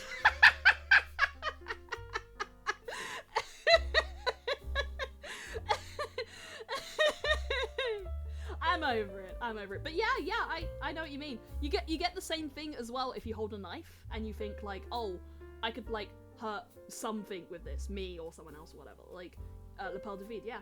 The Call of the Void is also a cool Undertale fan game. Undertale. Elijah Dodger, 1920s writer, an edgy boy. Yeah, I think like I'm over a lot of my like super edgy period. Like I still watch like disturbing films and stuff, but I think like my super edgy period, I'm way over that, you know. I think my edgy period was me just being depressed. Me being depressed and needing therapy really badly. I'm good now. I got my things, you know. Life ain't 100% roses, but it's at least 90%, and that's good. That's good. It was in fact just a phase. Man. Okay, this is the thing, right? I was saying this recently. So, I just recently went through my wardrobe and like all my clothes, barring like pajamas and I guess underwear, because you know that itself is its own thing. But I've gone through all my clothes, sorted through all my clothes, so I've figured out what I'm keeping, what I'm getting rid of. Because I want to kind of like get into fashion now. I want to like, actually develop a sense of personal style. And I was saying that like it would have been cool if I got into goth, but I never could. And I always felt like it was because like my skin type isn't like super pale, and but I don't know. I think like it's not necessarily a way to exclude people from goth, but like I don't know. I think like that, you know, it's the white-black contrast, you know, that I felt like, and there was a lot of goths who do the whole like white, like the white foundations and stuff, and I was like, I can't do that. It'd be too drastic. I think with my skin type, it's like it'd be too drastic. God, I'm an edgy bitch. Love to see it. I love me some darkness and evil and Dark Knight. I genuinely, me and Fella do this as a bit where it's just like, I'm so fucked up and evil. I am so fucked up and evil. I hope you have a nice day. I put 3 sugars in my tea. I'm so fucked up and evil. I'm just so fucked up and evil. They can't handle me. I'm so fucked up and evil. I played Peppa Pig one time. I'm so fucked up and evil like that. In my high school, I used to know someone who was genuinely really good at art, and he would draw at lessons instead of doing work. He would only ever draw inappropriate images of Big Belly Nano. Is that beefy? Is that just beefy? And UK's politician John Brown for some... Why John Brown? Of all the politicians, why John Brown? John Brown the abolition? No, not that one. UK politician, wait. I need to see this guy, because... Oh, is it Gordon Brown? Okay, does John Brown... Okay, I think it'd be Gordon Brown, if I'm correct. I think it would be Gordon Brown. It's probably Gordon Brown. That's the one British politician I can think of with the name Brown in their name. I'm so evil, I sometimes pick the mean options in video games. Yeah, exactly. I'm so evil and fucked up. I play on medium difficulty. Yeah, they can't handle me. I'm just too powerful. I'm too fucked up. It reminds me of like, I saw a bit that killed me from Rin Penrose, where she was like, saying that like, because of woke. Where it's like, oh, you know, I can't play Splatoon anymore because of woke. And it's just like, or like, I had to get hip surgery because of woke. I love it. I could not pick the mean option. I feel bad. No, don't worry. One time he left a drawing in the class and a bunch of year 7s found it. And apparently they basically never learned anything that lesson because they were too busy laughing at the picture of the guy putting his bit in a hot dog bun with a bunch of other big strong men praising it. I can just picture that in my head. It reminds me of that, like, okay, right. There's a meme that's like, your mum let you have 2 hot dogs. Yes. Gee, Bill, how come your mum lets you eat 2 wieners? That's what it's making me think of. Like, you know, classic, like, poster style. It's like, gee, that's a nice hot dog. We used to have, like, I remember this one kid at school who, he'd do pointillism, and he was really fucking good at it. And I think when I saw his art, I was just like, dang, my art ain't that good. I can't be evil edgy, but I will play Sasuke group in D&D. What's the Sasuke group in D&D? Is that a thing? Like, the character, right, like character type, yeah. I'm actually kind of doing that in my D&D. I'm playing a Dragonborn fighter, and he is a mercenary, and he has like severe trauma, but he doesn't know that he has trauma. And right now, the way I'm working it is like the only way he's had like human affection for like the first time ever. And the only way he's like coping with that is by like, oh, work, like murder and like stuff like that. It's like that's the only way he's coping with like the, you know, he was like fully disassociating, which was totally not a cover up for me being really fucking tired that session. I was just really tired and I couldn't focus, so I worked into the story. I was just like, he disassociated, then work happened, and it's like, oh, I can focus now. I was so tired. I was playing brain rot games to keep myself awake. I was playing Subway Surfers for real. What I usually do in D&D is start drawing on the map and so draw PP to right, okay. This is the thing. My entire team, we all draw penises on the maps. And our DM, my good friend, he doesn't like it. So I think last time he gave us all lightning damage because we were all drawing penises. But then like he did it to me. And then I'm like, hey, I explicitly drew not a penis. I drew the words not a penis. Why are you punishing me? I didn't draw a penis. I said it wasn't a penis. I drew the words not a penis. Therefore, it's not a penis. Right now, I'm playing Final Fantasy 14 homebrew that one of my players is running, and I'm happily playing a Dark Knight Paladin hybrid where I switch from light and dark. Light to protect, heal to dark to deal damage and quickly move health. Nice. Yeah, I'm really enjoying my D&D campaign. I think the one thing is it's quite a lot of traveling. Like we are like traveling out for it, so you know it's a little bit of a penny to get there. And then we're always going at lunchtime, and this is the thing with me, right? I get so hungry. Like I'm the type of person that gets hungry, and that's all I can think about. It's just like I need to eat. I have very bad metabolism. And this is the thing, like Fella, for example, he can go without food. He's alright. I can't. Literally, as soon as it's food time, I have to eat. But then this is the thing, I get so hungry that I just get too much. And then I feel sick. And then it's like, why did I get so much food? It's like, yeah, because I couldn't fucking think. I was hungry. I should start DM. Yeah, like, okay, I've only DM'd one game, and it was for my younger sibling, because they were having a birthday party.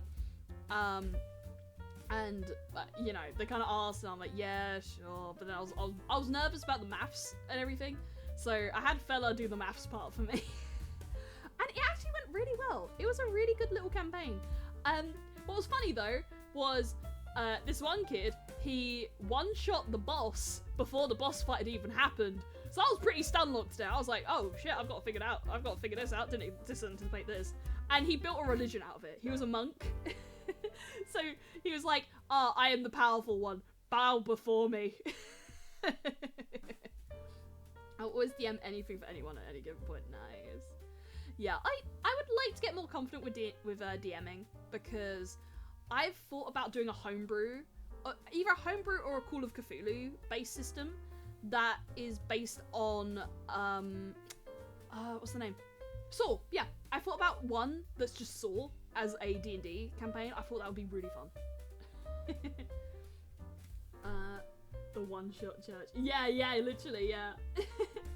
Once during my friend's birthday party, we had nothing to do, and someone jokingly said, hey, can you make a campaign right now? And I said for him, I wasn't joking, I will help you do that, please. I'd love to help you do that. Nice.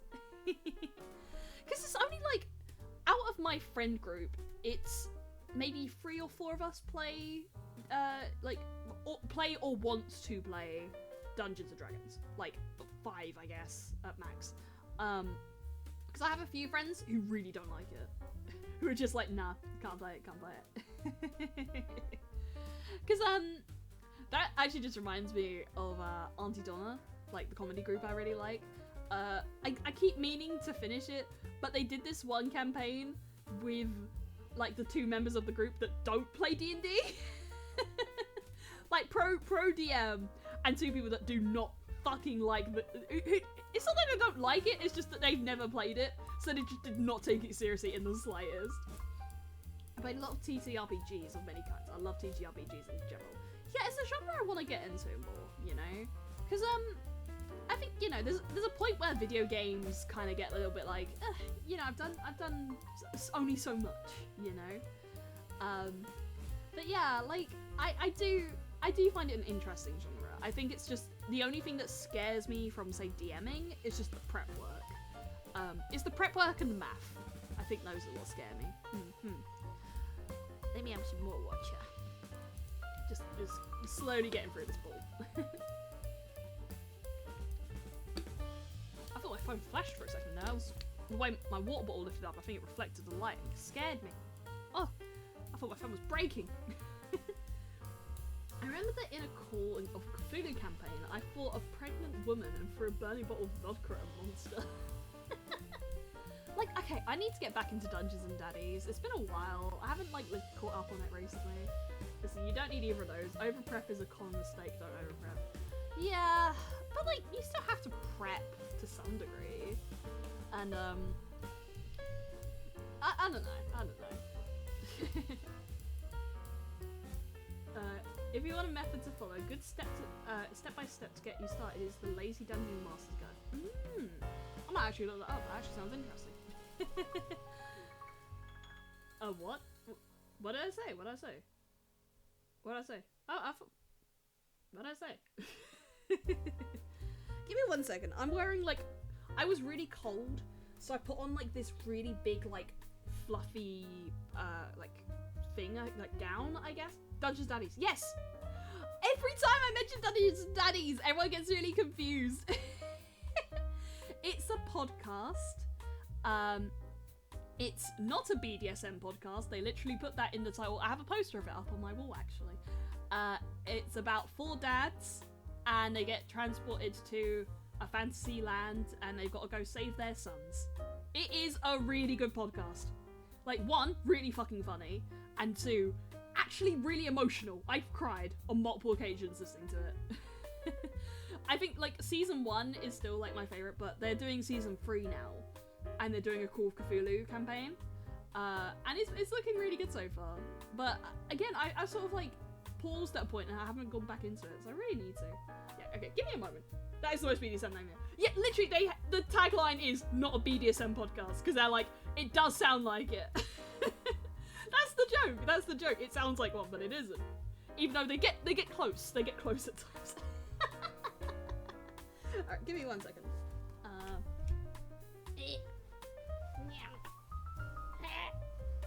I'm wearing like 3 layers, I've just realised. Elias is breaking! Oh no, Elias is breaking!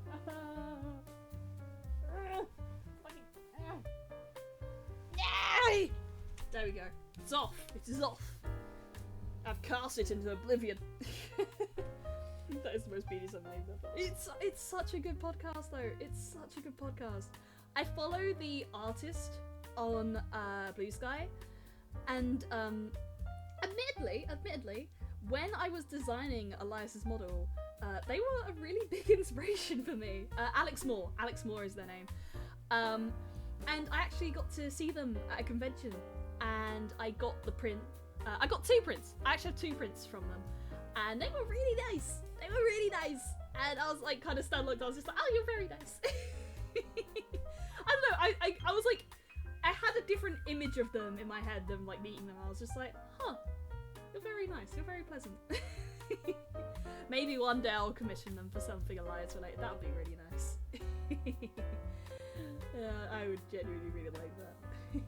But like, I think I kind of was a little intimidated because they were mainly working with like, you know, big media and stuff. I think they'd done some stuff for BBC as well.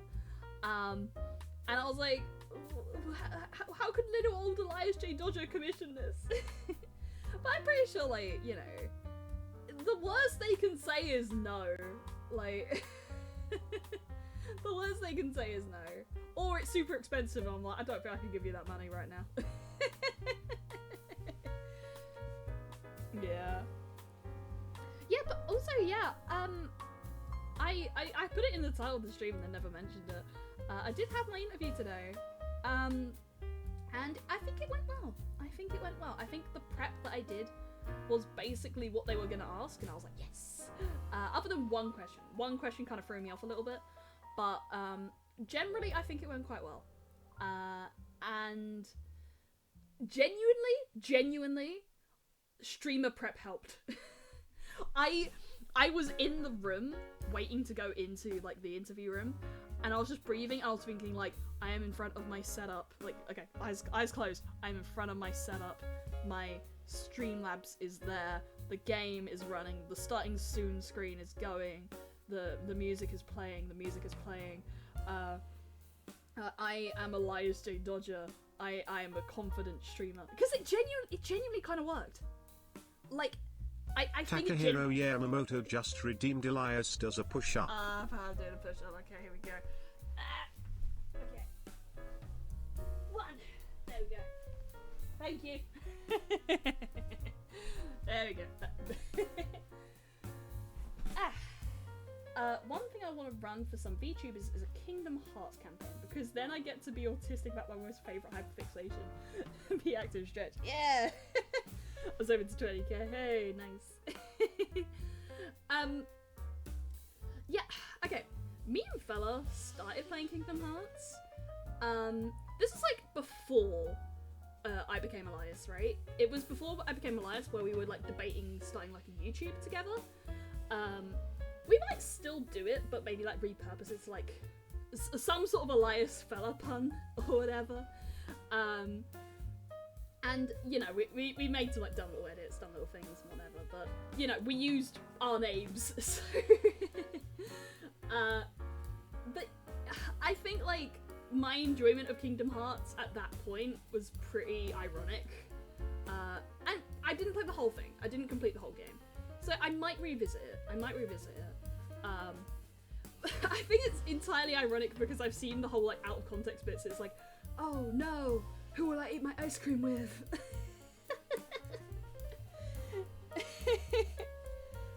Like, I genuinely feel like Kingdom Hearts' story is more complex than Baki's and stuff like that, you know, like, more complex than, like, JoJo and shit, you know. I genuinely feel like Kingdom Hearts is a really complex story for some reason. Kingdom Hearts 1 for the PS2, that was released in 2002, god.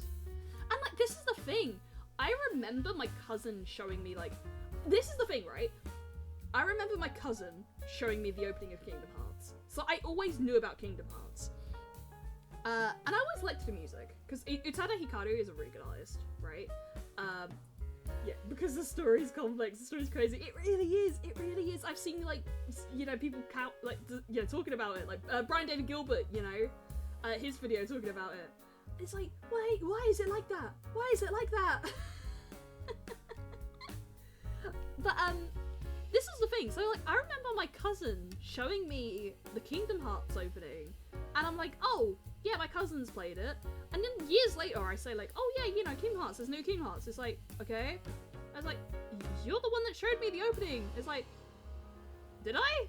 They just showed it to me years ago, forgot they showed it to me, never played the game, so I just assumed they'd played the game. The game may have Goofy, but is complex. Yeah. There is, unironically, 13 of the same man. I'm guessing this is Xehanort. Out of the characters I'm aware of, I'm guessing that's Xehanort. It's like Goku. It's like the amount of Gokus there are. There's too many Gokus.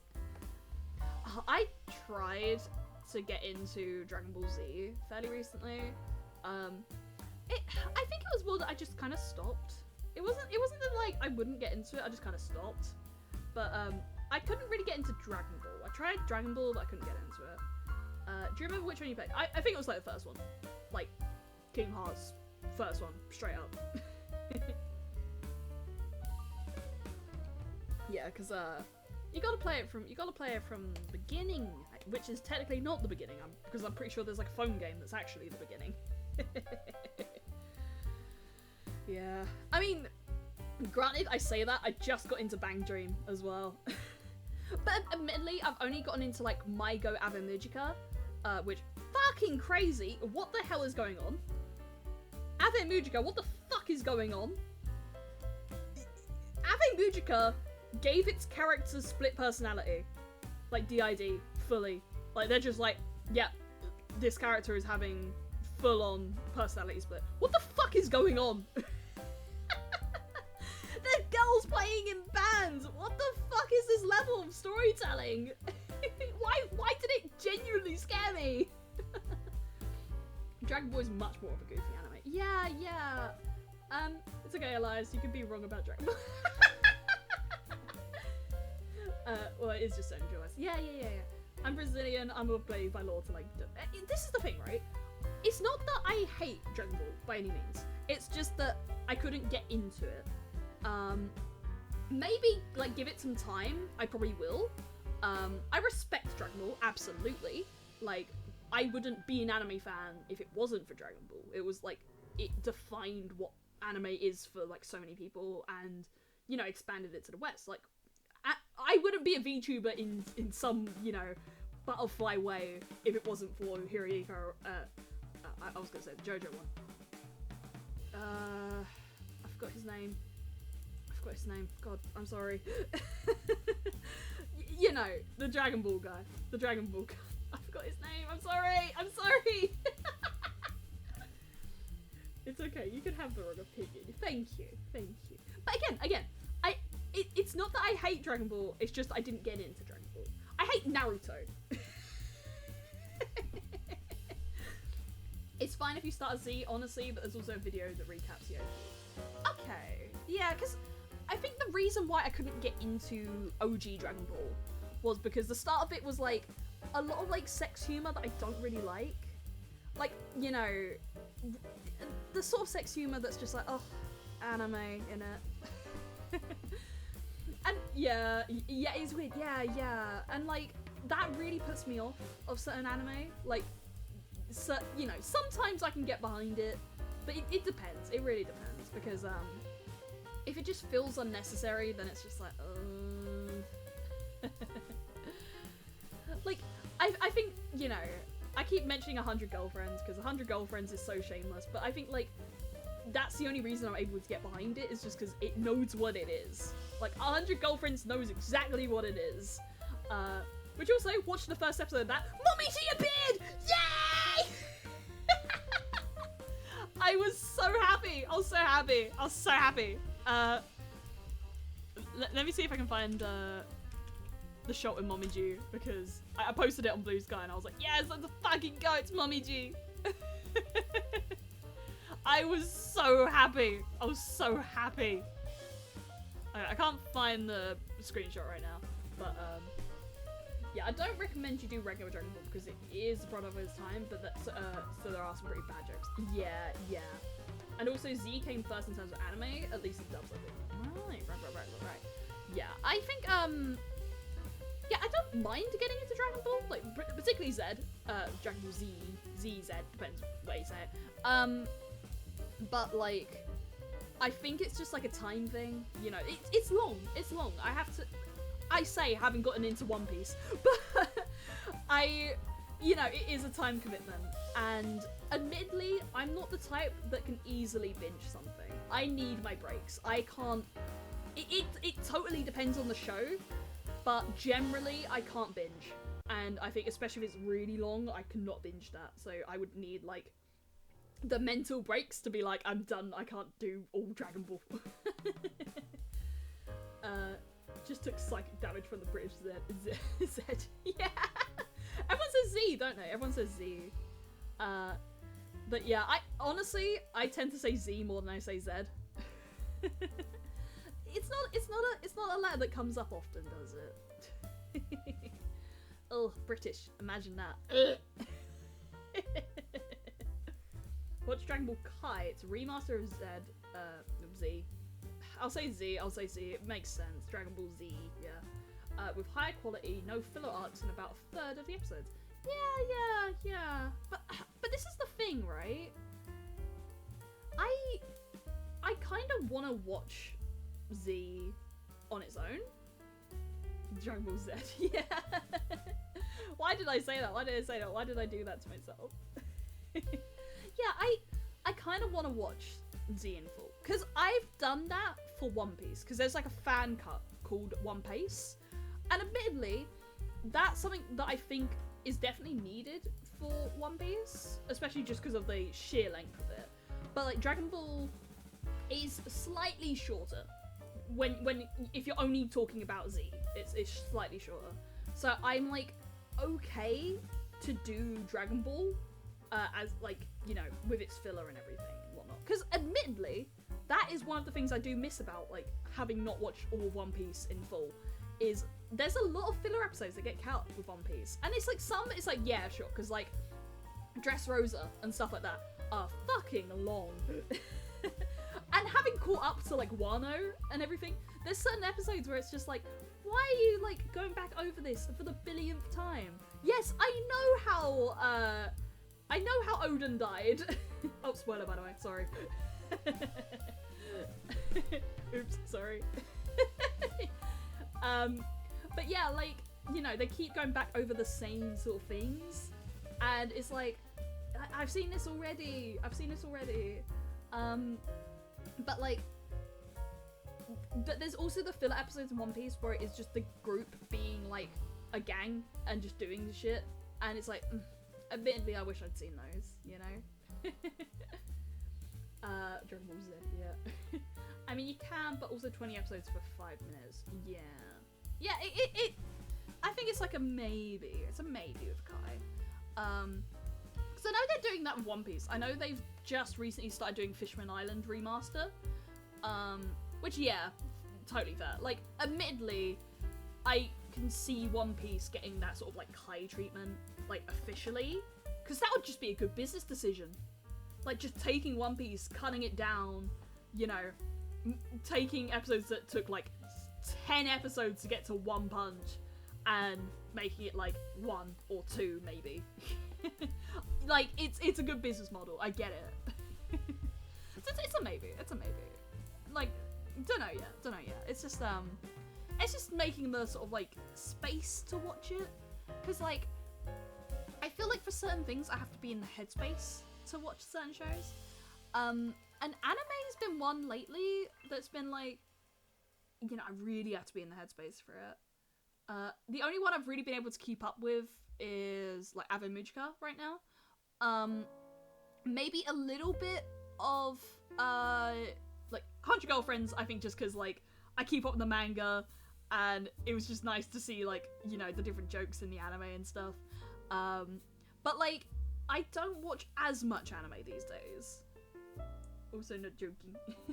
I remember that the creator of My Hero Academia is a fan of One Piece, and one time he sent some art to the creator of One Piece before he started to make his own manga, and when he finished My Hero, the creator of One Piece remade the drawing to commemorate it. Aww. One Piece is just that long. Yeah, it really is. It really is. Horikoshi and Oda. I do remember those names. Wait. What is the One Piece guy? What is the Akira Toriyama. Right, that was it. The name just slipped my tongue entirely. Very sorry. I'm bad at this. YouTube videos for Dragon Ball Z are like the entirety of the Saiyan saga are great. They recap the whole thing as well. It doesn't feel like it's a cut up as much as it is. Right. Yeah, I think Eye Patch Wolf has done stuff like that, right? Because there's like a few things still with like regarding like anime and stuff that I still want to get into. Like Berserk, I got up to the end of the Eclipse. It made me cry. Elias J. Dodger cried at the Eclipse arc. It hurt. Even though like I knew it was coming. I knew it happened. But I think the full context just made it hurt more, you know? Like, the scene. Like, you know what I'm talking about when I mention the Eclipse in Berserk. Yeah, but these are, like, the actual episodes of the show cut up in a way that makes it good to watch. Yeah, true. You don't want to watch 20 minutes of screams and power-ups? Exactly! Berserk is good. The true measure of a man is how hard he can scream Griffith. Yeah. Can I? Okay. I think my family will be very confused. Wait. Griffith! Oh, fuck, that hurt. No, I'm not doing that. That actually hurt. that was entirely throat. That was not the belly. That was not the belly. Ow.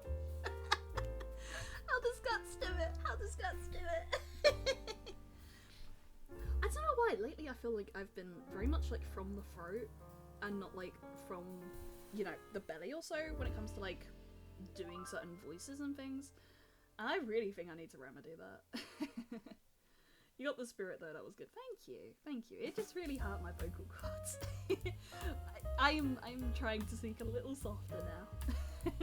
I was like, that was bad. That was bad. Let me try and not do that. Yeah, I think if I'm not sitting, maybe I could do it. But yeah, Elijah Dodger 1920s right as Slayer of Throats. that sounds either like a really good metal band or a sex thing.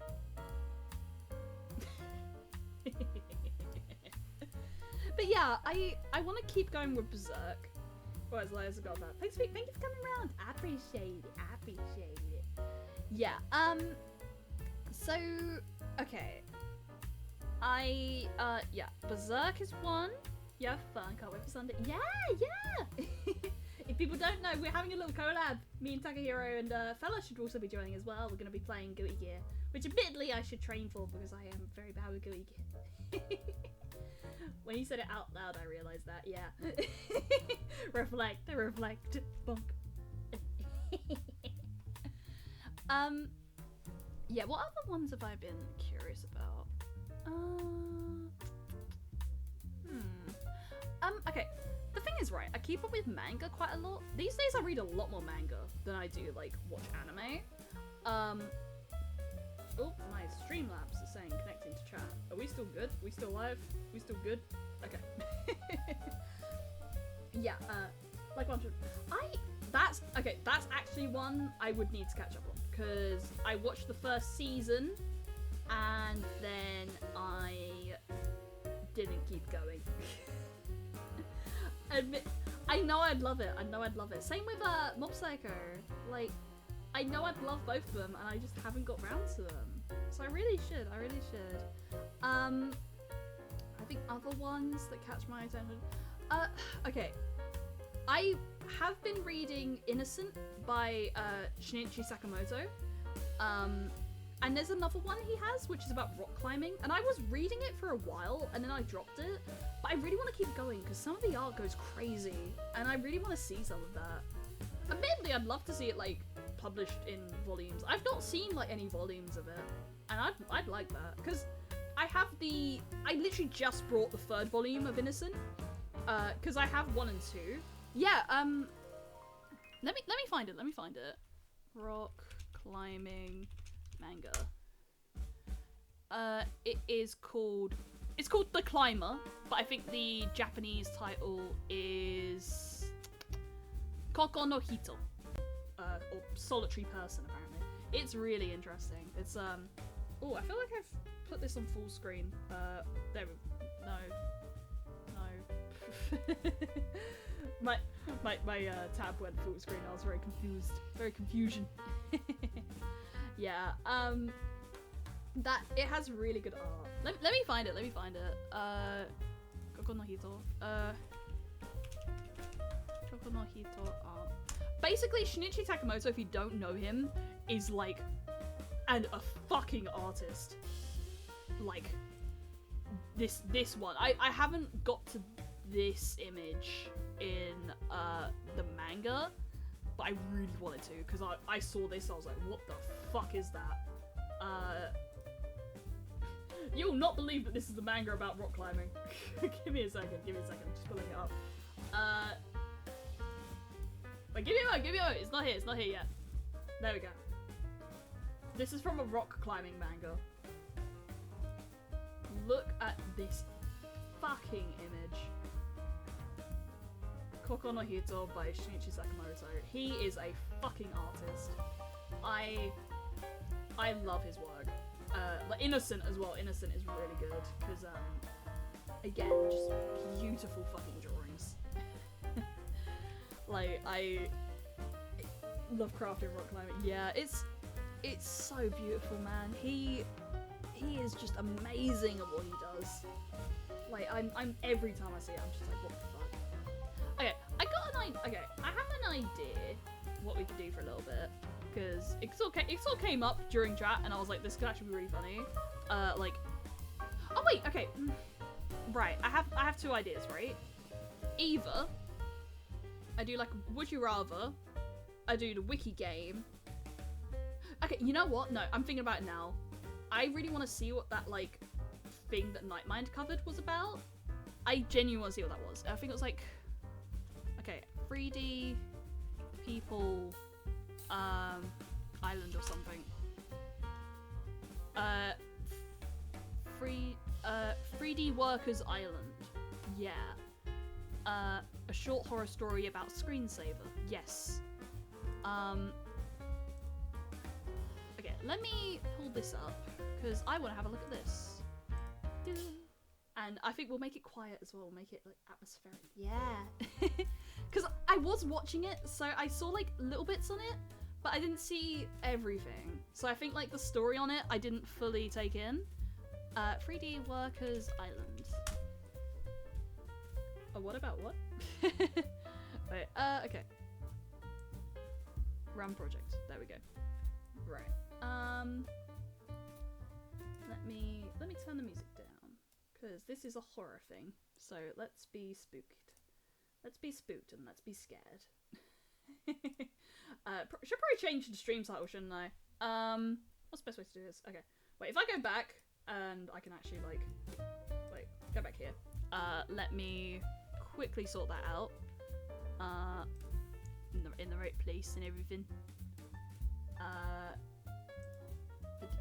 Create dashboard. Create a dashboard. This is just a stream where I just yap and then eventually I end up somewhere. Like, I was gonna play a game and I'm like, you know what? I don't know anymore. Okay, right. 3D Workers Island, because I saw, and then I look at it. Well, okay, 3D Workers Island looks cool. Gonna check it. This is such a nothing stream. But it might be something now. We have something to look at. Okay, right. Music down. Here we go. And we go back to here. And here we go. Here we go. Make the lights a little bit smaller. About here. That should hopefully you should be able to see the thingy. We're all in the quiet now. Are you familiar with SAP? I am. I don't look into it enough, I think, but I am familiar with it. Yes. All right. So this project, again, I knew that Nightman covered it. The ins and outs in it, not entirely familiar with. I just saw he covered it and it looked interesting. I'm like, okay, I'm gonna check it out. Yeah. I'd like to look at more like ARG stuff on stream, maybe. That could be fun. Yeah. 3DWI SCR discovery pages. What is 3DWI SCR? So like, you know, the whole thing here is clearly, you know, mimicking old internet, you know. 3DWI SCR is a freeware screensaver. The full title is 3D Workers Island, but most of us prefer to use its file name instead, pronounced 3D Whisker. Oh, yeah, 3D Whisker. Okay. In 3D Workers Island, 6 characters interact on a tiny island with complex and unpredictable results. Every session tells a different story of the island. Many have found it to be compelling on levels both technical and emotional. T2's Top Software gave it a 10 out of 10 score and wrote about its characters, "You will find yourself relating to them and understanding them.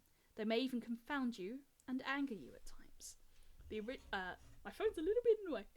There we go. Let me move the noise down a little bit. That there. That should be alright. Yay, software Warcrafts. Yay! The original source of the program is unknown. It was discovered at 3D Screensaver's Palace, one of many aggregates of screensaver programs appropriated from sources. Can I click on these things? I can. Okay.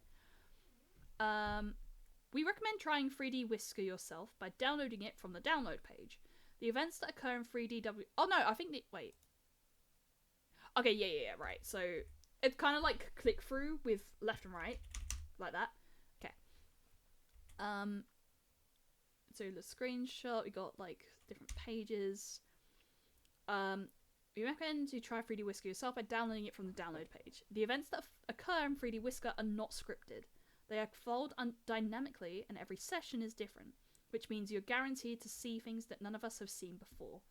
If you discover anything interesting or important that has not been recorded here or discussed on the forum, feel free to send us an email or create a thread on the forum asking about it, but please do not treat this as a place for tall tales.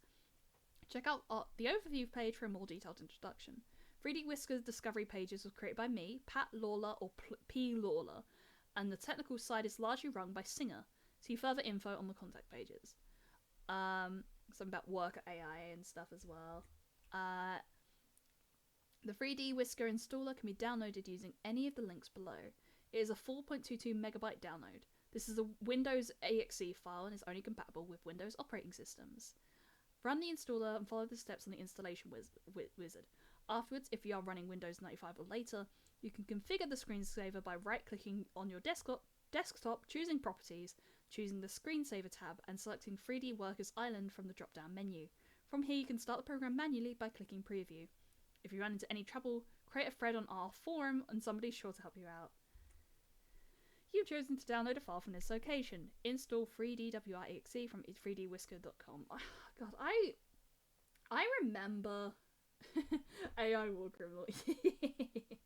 Yeah, I remember when the internet was like this. I remember like the old internet and how like I used to be.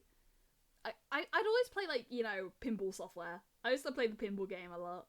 And like, okay, a really specific deep cut of like, you know, old internet nostalgia that I really have was McDonald's, right? When you had like Happy Meals back in the day, around like the 2000s or so, sometimes you just get full on discs with them, right? And I remember this one disc that was like dragons or so, and you could just like install this disc onto your PC. Totally not a virus, by the way. And you had like pet dragons and stuff, and I fucking loved it. Hey boss, what are you cooking up in here? Hello. I am currently reading through 3D Workers Island. I saw Nightmind cover it yesterday or so on stream, and I didn't pay enough attention to know the details on it, and I was like, this looks interesting, so I'm reading through this. Because I'm just kind of yapping. I'm doing dumb shit. So I was like, let's have a gander. I'd like to look at more little like projects like this on stream and stuff, yeah. I remember I used to get Max Steel movies. Ah, yeah. Yeah, a little bit yapping about old internet. Yeah, old internet. What would you like to do with this file? Open file for its current location, save the file to the disk. Ah. 16 minutes, 20 seconds. God. Man, like, it's so quick these days now, you know? Like, download speeds are so quick. Like, I mean, you know, it depends on the connection, of course. Little fella can't do it. Like, I was on, if you didn't catch me, I was on his stream yesterday. But my god, his Wi-Fi is so arse. We might have a collab tomorrow, actually. Probably about 7 o'clock or so, when he gets back from work. We might have a collab. Don't know what we'll do. We'll figure it out. Back in my day, the internet comes through the mail. Yeah. Back in my day, we didn't have the internet. Phones just were invented. I'm 1920s, by the way. What if I sat here for 16 minutes? 16 minutes, you get an actual reward for sitting there for 16 minutes. No, this is a click-through thing, so it's... Download complete. Wow, 16 minutes happened really quick. Oh, it actually happened. Oh, it took longer. It was 20 minutes. Install 3dwhisker.exe from 3dwhisker.com. 4.2 megabytes in 20 minutes, 10 seconds. Welcome. This installation program will install 3D Workers Island. Thank you for installing my program. Press the next button to start the installation. You can press the cancel button now if you do not wish to install 3D Workers Island at this time. Okay. I don't know if my model just... Oh! Vale the bread just followed. Thank you. Oh, and water. I'll have some water. There's a bit of hydration. Vale the Thank bread you. just redeemed water. I just did that. I did that, Luke. Yeah, so what was I gonna say? Yeah, I have like what are they called? You know, like I think it's called cold sores, where it's like you get like that nasty scab on the side of your mouth. I got one, it's so annoying. How can I eat any food if it just opens and hurts me? It sucks so bad. And then we're downloading it on our old computer. Installation complete. The installation of 3D Workers Island has been successfully completed. If you enjoy 3D Workers Island, please spread the word online. It would be much appreciated. Also consider reading the README TXT file because it includes a lot of interesting and useful information about the screensaver. Please press the finish button to exit the installation. I mean, part of me wants to actually just use the mouse just to be like, actually click. I use the README TXT. 3D Workers Island screensaver. 3D Workers Island is an experimental 3D simulation screensaver for PCs with advanced worker simulation. AI, dun dun dun. To start after installation, 1. Right-click desktop, choose properties, choose screensaver, choose 3D Workers Island on menu, click preview. Alternative steps, click start, choose programs, choose 3D Workers Island, choose start 3D Workers Island. To change settings, right-click desktop, choose properties, choose screensaver, choose 3D Workers Island on menu, click settings. Available settings, escape to quit, checkbox. If enabled, only the escape key will quit the program. Geometry quality slider, adjust the detail level of 3D models. Simulation quality slider, adjust the worker simulation rate. Get to know the characters. There are 6 characters on the island. Their names are Amber, Holland, Pat, Joe, Grace, Rebecca. To find out who's who, reference the character card that appears on the startup. Worker simulation. Workers are an approach to computation. 3D Workers Island takes advantage of resources in the world. Welcome to the world in the computer. Elijah Dodd, a 1920s writer and early 2000s computer hacker. I love how I have multiple jobs. Like, actually, a little like side thing. My lore video has been getting a lot of traction lately, which honestly warms my heart. Thank you so much for anyone that's like checked that out. It really warmed my heart. And I'm already getting like loads of ideas on how I can continue the lore project. I've got one idea like cooking up about my next step with it. And it was really funny. There's a lot of people that think I'm a detective. It's like, no, I'm a writer. I'm a little newsie. I am not a detective. I am not smart enough for that. That's how I found this place. Really? Oh my god, thank you so much. I'm really excited to keep going with the lore project. I've got I've said to myself that this year I don't want to like lose steam on projects because I tend to, right? I tend to have a project and then just go like, oh, I've stopped on it. Like, I want to see through the lore project. That and like another project I'm working on with like a group and stuff. I want to like actually push through and see them through. Just 2 projects. That's what I want to do. You know, like this year or however long it takes. But you know, this year I want to see those through. Yes. But I have like ideas for the next part of the lore. So you know, stay tuned. Elijah Dodd, a 1920s writer, and Sherlock Holmes. I mean, fuck. There was this one comment that made me really fucking laugh. That was like, someone was like, "Hello, hello, femboy," and it's like, not a boy. Kind of missing that. But this is the thing, I totally get Elias doesn't look super femme or anything, and that's fine. I don't think like I sound super femme either, but like it just fucking killed me. It's like femboy. It's like, I mean, femme, yeah. I loved it. It really tickled me. Femboy, except I'm not a boy. Elijah Jordan, 1920s writer, and not a boy. I'm a silly little guy. Not a boy though. I'm a silly little guy. Yeah, we silly. That's our gender. It's silly. What's in your pants? Jokes. Alright, this technology... Okay, cut off there? Sure. last bit wasn't important. This technology, yeah. Screensaver, 3D Workers Island. Settings preview, pathway protective, wait 20 minutes, energy saving features of monitor. Energy.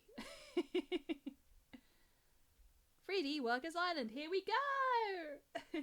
What's in your pants? Another hat. It's only hats, it's only hats. Wait, that genuinely gives me an idea for a stream that I was thinking about and then I forgot about it and then I remembered it, so now I'm gonna remember it. I won't divulge much, but I haven't. It's an idea. Alright. 3D Workers Island. Pat. Rebecca. Joe. Amber. Holland. Grace. I felt... okay. I thought I'd seen different on the Nightmind thing, but I was like, no, yeah, okay. So, Pat's blue skirt. Rebecca is chef. My name's Chef. My name's Chef. My name's Chef. My name's Chef. Little fella brain rot. I'm so... Joe is like the post guy.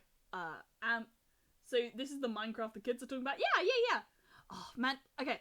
One, Bacon is doing a massive SMP. So excited for him. So excited for him. That looks really fun. But admittedly, I was talking to a fella about this, right? I don't like Minecraft. Oh, hello there! Hello, thank you for the raid! Hello, hi! Machu_VT just raided with 19 viewers. Hello everyone, how you doing? Hi, how's the stream? If you need to raid and run, totally fine, totally cool. If you don't know me, hello, what are you doing? My name is Elias J. Dodger. How you doing, governor? I'm a 1920s British writer. Right now, that scared me so bad. Yeah, it's really quiet right now because we're reading a spooky thing. Hello, Elias J. Robloxer. Yeah. Thank you for the follow. User Kiana Hira just followed. Thank you for the follow. Thank you. Yeah, so we're reading 3D Workers Island. So what I was saying was I had watched a Nightmind thing, where his stream recently. Oh, thank you. Machu_VT just followed. Thank you. I appreciate it. So he covered this recently, and I was like, I don't know what this is. Let's check it out. Looks spooky. I heard Nightmind. Yes, I love Nightmind. If you don't as well, if you don't know me, if it's the first time seeing me, I am starting a like ARG-esque lore project. The first video is on my YouTube channel, if you wanted to check that out. I'm cooking some ideas, you know. I just thought this would be fun. So yeah. Alright, so these are our characters in. So this is like an old ARGs, yeah! Love ARGs, love them. Like, I just love horror, generally. Like, I'm a bitch for jump scares, but like, I love horror. So, I really want to, like, you know, flex my writing muscles and stuff and do some really interesting things. Yeah. But, so these are our characters in 3D Workers Island. Pat, Rebecca, Joe, Amber, Holland, and Grace. Whoa. It's Red House. It's Kame Island! We were talking about Dragon Ball earlier. It's Kame Island. It's Kame House. Elias J. Dodger, 1920s writer and horror lover. Yes. I have multiple jobs at this point. So that was Pat, wasn't it? Yeah, Pat's... Oh, no, not Pat. Wait. Joe. It's Joe. My name's Joe. He's watering the water? Oh, no, plants. Okay. He's watering the water. He's watering. Oh, so nice. Wait, was that a different thing? No, it wasn't. Okay. Then that one, who was that again? Amber. Okay, right. I need to write these down. I will forget. I don't want to just say like, oh, it was this character. It's like, I'm wrong. Give me 1 second. I'll jot these names down and just like some little clues on how to remember who's who. Okay, so we got... Right. I always write things down. Right. Pat, B skirt, Reb, Chef, Joe, yellow, Amber, pink, which is funny because the name is not pink. Amber is like yellow. Holland, Bobcat, and Grace, Urple. Did not spell. Your model is so cute. I want to squeeze you. Ah, thank you. I got this pretty recently.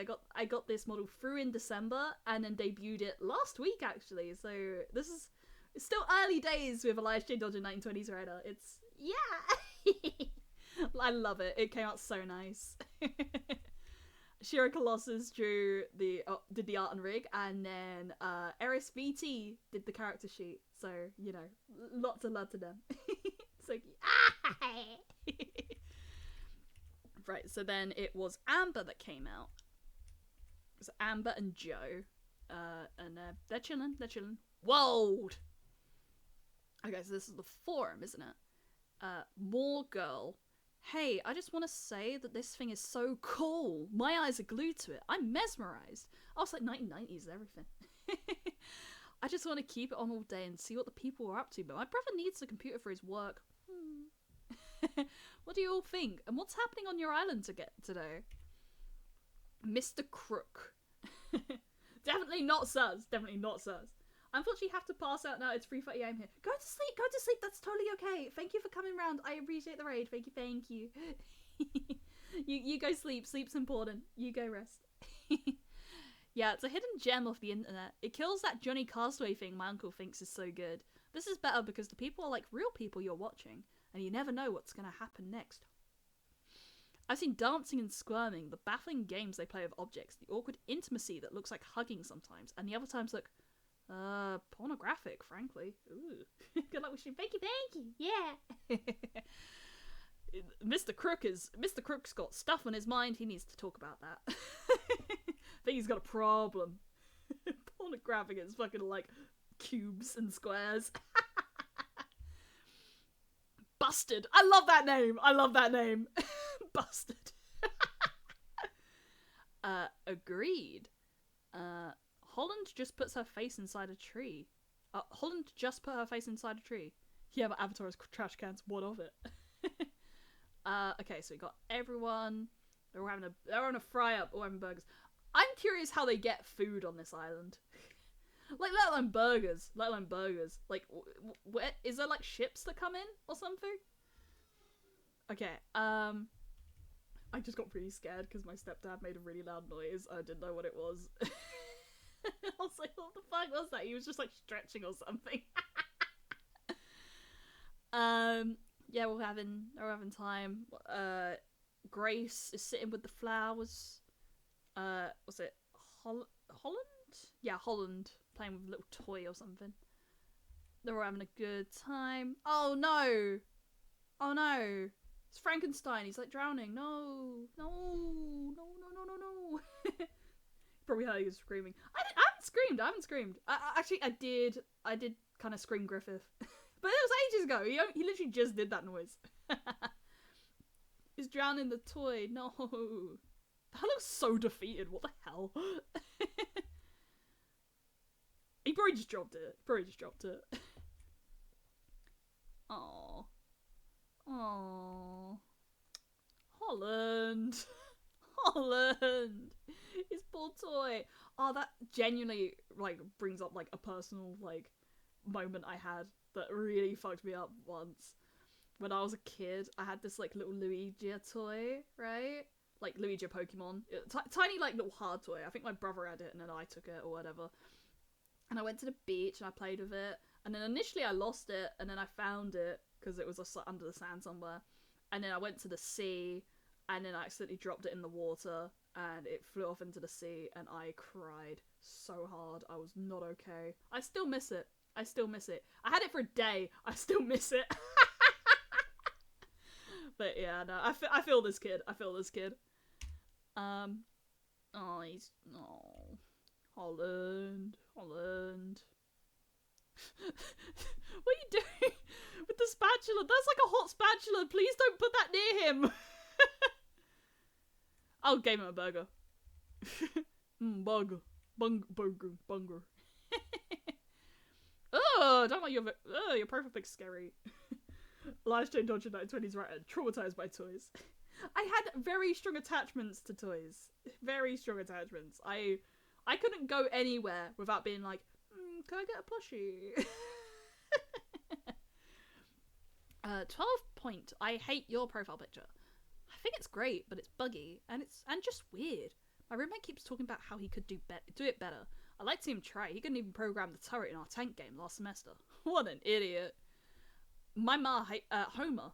My ma hates TV, but she tells me to put on the virtual people. I put 3DWI on the projector and she squints quietly in her recliner for hours. Peace for me. Imagine like old people just being like mildly entertained by just screensaver. I know an old person who probably would be, maybe. Singer. I like to keep it running in an alcove of my house and check up on it as I'm passing through. It's good for that. It can surprise you sometimes. The other day I saw Joe take a remote-controlled helicopter out of the house and fly it around. I've never seen that before. Earl Egger. I keep hearing the stories about this thing, but so far, it's boring. I don't get it. I want to know what you guys are doing, because I'm just starting up the program, watching it, and nothing's happening. The people are standing around, sitting around, looking around, walking around. They don't have faces, so I don't know what they're feeling or thinking. I don't know what's going on here, guys. His image is just the meme, just like, oh, I'm crying over a toy. Oh, Pete Lawler, so the guy that made the game. Right. Which characters are you okay, so nothing's happening, right. Which characters are you talking about? You know, some people have worked hard enough in their lives and deserve a rest already. No, but seriously, what do you mean? I see plenty of activity on the island. I do feel a twinge of annoyance when I see a character like Amber sitting around. I want to tell her, hey, you're young, do something. Ned Hucker. Actually, it does become entertaining over time. You just have to keep watching. I think you'll be surprised by what you see. But you do have to be kind of open to it. You have to be cool. Be cool and things will be shown to you. Personally, I love this screensaver. It's so fucked up. Okay. Hey, stand mixer! Let's go, stand mixer! Okay, so that is Joe reading a book. Amber kind of just sitting around. Is it Amber or is it Grace? Oh, it's Grace. I think it's Grace. Yes, it's Grace. And Holland just kind of... Oh no, that's Pat. That's Pat. Pat is walking around. What's she looking for? She did a little spin. That's cute. That's cute. And then that is Rebecca. Rebecca's coming out. They talk. Winner! Click here! Shapes. Many different kinds of colourful 3D shapes appear one after the other, such as cubes, spheres, cylinders, cones, and rings. The shapes rotate and trace paths around the screen. Requires DirectX 5 or greater. 3D Cave 2. The program goes above and beyond its predecessor by generating its mysterious caves on the fly. Also, it has, like, the person that we're seeing the perspective of, have they installed this, like, screen shapes? Which also, why? But yeah, that's clearly a scam there. Clearly a scam. Mysterious caves on the fly. 3D Cave 2 has been exploring an infinite realistic cave world and occasionally discovering surprising secrets and treasures. Real and spooky sound effects will make you wonder what is around the next corner. Keep watching for long enough and discover every treasure. What will you find? What will happen in this place? Requires a graphic accelerator with OpenGL support. 3D Worker Island. An island with people walking around on it. It's just people on an island. Nothing else. Okay, Rebecca's sitting and Amber is mowing the lawn. Oh, good aim. Good aim. Good aim avoiding like the flowers and stuff. Nice. That was peaceful. What is this strange screensaver you have stumbled upon? The only way to really understand 3D Whisker is to try it. It works best without words, but I'll give you my best overview. When you start 3D Workers Island, it will display its 6 characters in a helpful character card that gives you a name for each one. Oh, so is it different for every person? Like, so in this story, is it these characters? But is it the idea that everyone has their own different characters? I don't know, because the way it's kind of described in the forums, it seems that everyone has the same characters, they just do different things. Afterwards, you'll be placed in front of an island. Oh, no, yeah, because the forum thing, actually, earlier, I think they said it's like these characters. So the characters are the same, what they do is different. Yeah. Scam? Yeah, sure, next you'll tell me my friend, the Smiley Prince, is not going to give me the money. No, he definitely will. Definitely will. You should definitely go through that. You definitely need to get those Amazon gift cards. Absolutely. Afterwards, you'll be placed in front of an island, and you'll mostly remain on that island until you decide to stop the program. The characters are powered by a kind of AI technology that the author refers to as the worker simulation. It's clear from the simple observation that the tech should not be taken lightly, but just how advanced this AI is seems to be an ambiguous and controversial question in the community. It's very much a matter of intuition at this point. At the very least, it is good enough to capture the imaginations of many. Workers interact in complex ways. I like whatever Holland's got going on there. I love that energy. Or mid-walk, whatever. Whatever is happening under the hood, it is taxing to any PC. The program seems to be fluid in this way. It will use whatever resources are provided to it, but can make it do with just about any systems that are capable of displaying the 3D graphics. Oh, it eats up so much RAM, it is just like Adobe.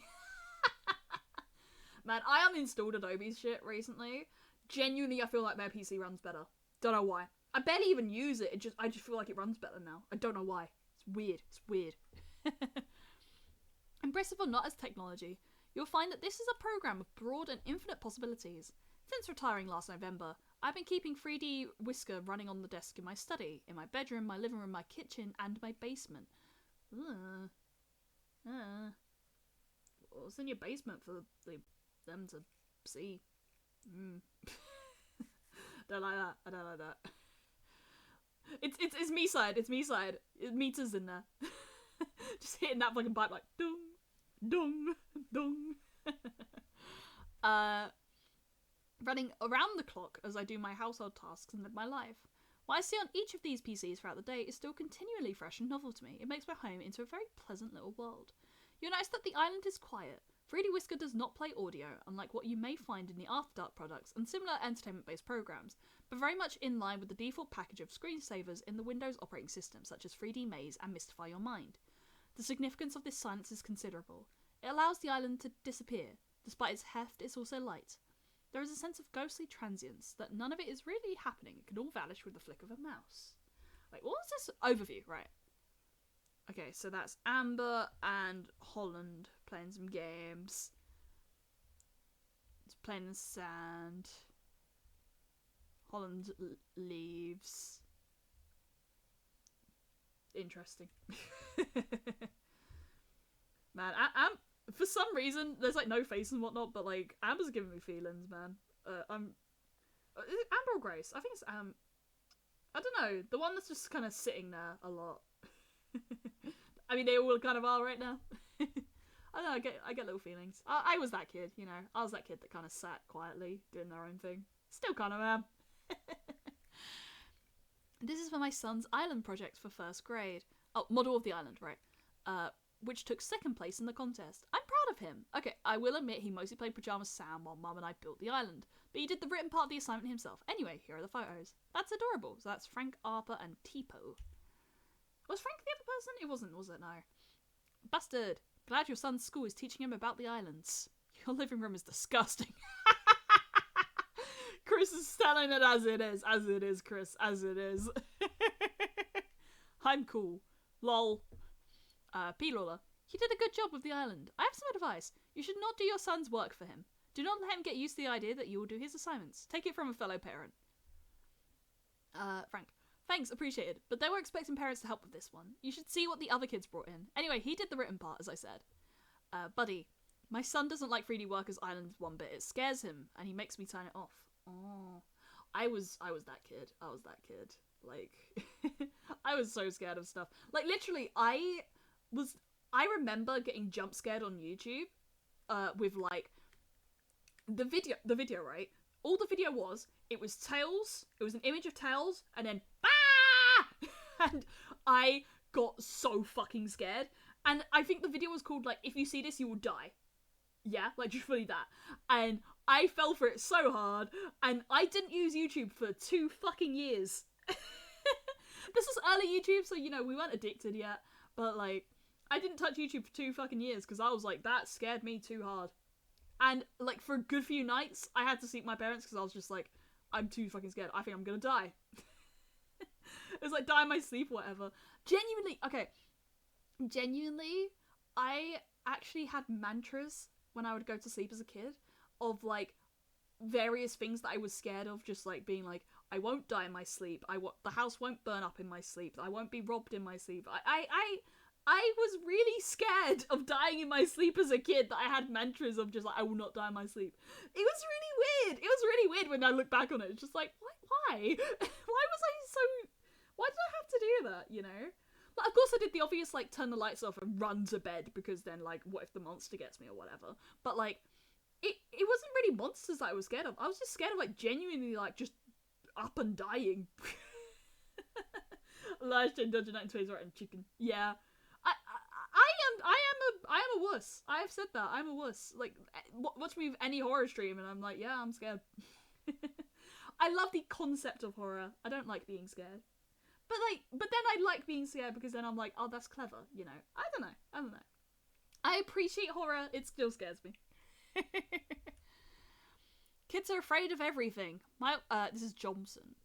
My wife and I rented a tape of The Page Master to watch with her niece, and unfortunately we got to the moment where Macaulay Culkin's in the library, and he gets overtaken and drowned in rivers of paint, and suddenly the tape went nuts and became unreadable.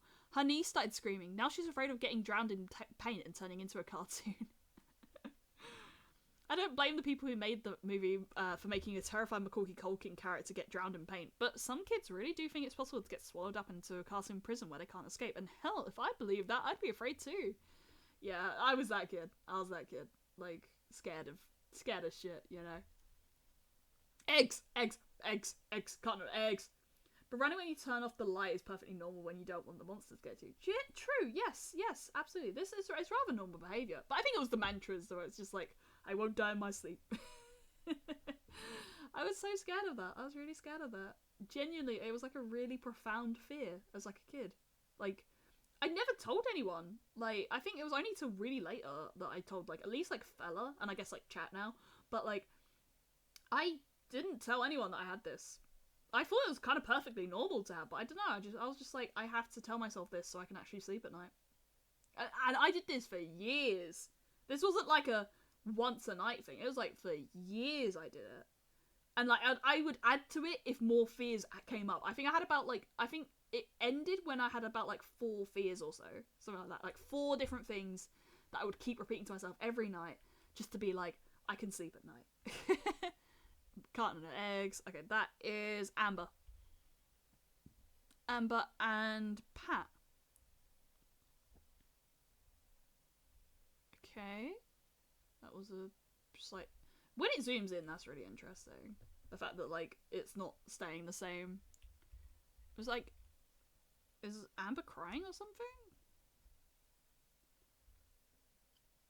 Huh.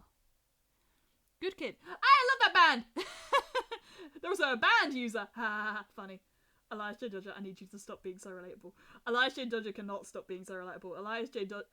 Dodger is just kind of like that.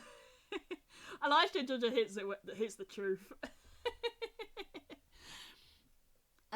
Good kid. Band user. I installed FreeWI on my school's computers.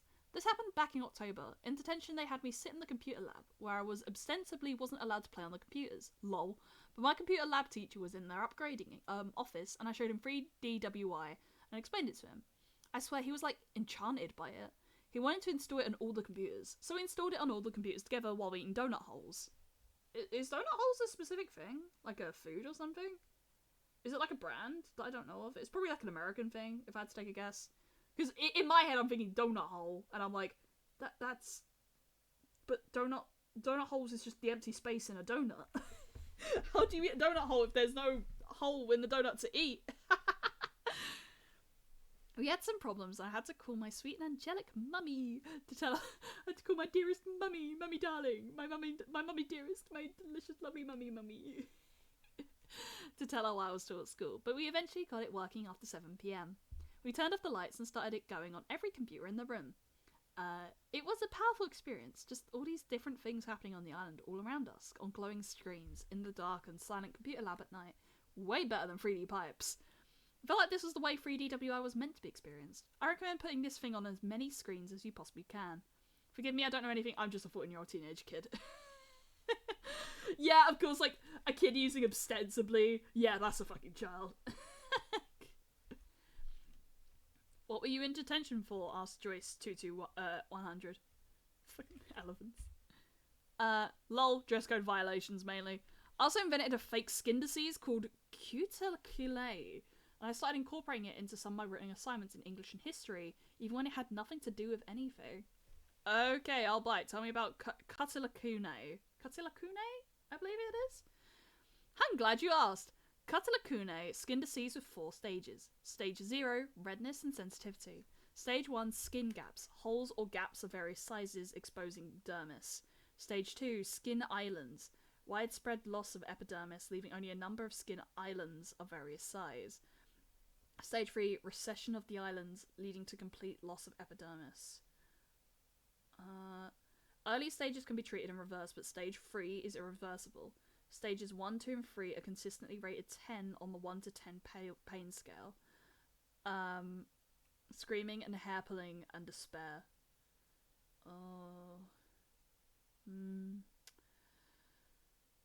Okay, like, so, like, the skin is, like, falling off or something?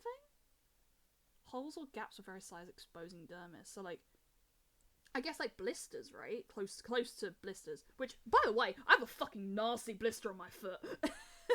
I had that really big work meeting, like, training thing, and I had to, like, travel for it, and in turn, it, like, caused me to get a really fucking nasty blister. Like, I had a blister, I healed the blister, but then there was still, like, a little bit of blister left, and then it re-blistered, and it got worse, because it went, like, it was, like, on the pad of my foot, and then it went into, like, the toe gap. Sorry for the extreme detail on this, but, like, Carlton Akune's nuts. Hey!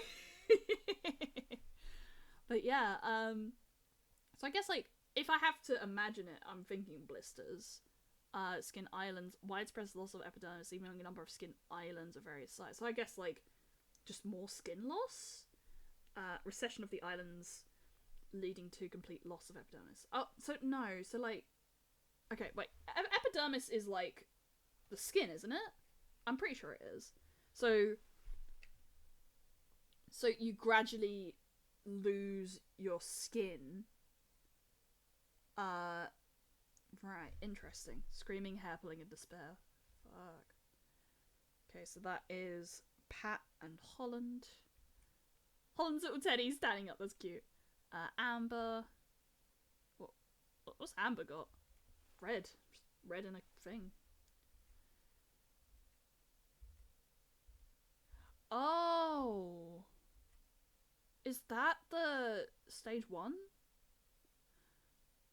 Oh, so, like, this is, like, the kid's, like, computer or something, right? Like, the AI is learning from that kid's, like, fake skin disease thing, and it's actually manifesting that in the game. So that's, like, the skin, and they've just, like, put that in the thing? Ugh. Joyce, who's your favourite character? Amber, weird cool tool guy says. Weird tool guy. I have a friend who could be a weird tool guy. Cheer. No question, Amber. Reality priest. Amber's the answer. Honestly, yeah, I feel this thread. Amber's cute. I don't know why. Amber just kind of sits there, does not a lot, and it's like, cute. This is the whole eat one rock a day thing again. I don't know what the eat one rock a day thing is. You have to elaborate there. Sax player. If I had to choose a favourite, tough one. JK, it's Amber. Fuck everyone else. Ned Hucker. I'm offended that the question is even being posed, but I understand. You don't know any better. You're better off this way. Okay. Edgy. Damn, it's just someone's a favourite character. Jeez, get over it. Reality priest. I know we're not supposed to talk about those topics here, but we can at least be honest when it comes to questions like this. I'm not going to pretend my favourite character is Holland or Grace or somebody else, just so things can stay clean on this forum. Buddy, can someone fill me on the joke here? What's wrong with the other characters? Amber would be a good choice, and may have been mine, but I am someone put off by her lazy tendencies. Naturally, I would choose Pat, since by coincidence we share a name, and I believe the 2 children are hers. Another coincidence, I also have 2 daughters. I'll say, like, I don't understand, right? Okay. The Google AI recommended eating one rock a day because it saw it on a Reddit post. It's nutritional value. The AI's always right. It's nutritional value. But I actually do find it really interesting having a story about, like, AI learning in a world where, like, Gen AI and stuff exist, but having it, like, framed in, like, early, you know, like, late 90s, early 2000s or so. Like, I think this story is really interesting in the modern day regarding, like, just the ways we think about AI and stuff so far. But, okay, this is something I'm not getting, right? So P. Lawler, I'm pretty sure he made the game, right? But then he's also saying, like, we share a name, and I believe the two children has another coincidence as our two daughters. So, like, are the characters not, like, deliberately designed? Are the characters themselves, like, AI generated? I don't know. However, I cannot help but feel attached to Rebecca with her eye-catching red hair and shoes. It's a difficult question. Chef. I like Rebecca. She's chef. I'm cool. Amber motherfucker. I like the humor in this. I like the humor. There's the forum, like, vibe is really funny. When it zooms out, that's always really interesting. I just imagine it actually being animated and just, like, slowly panning away or something.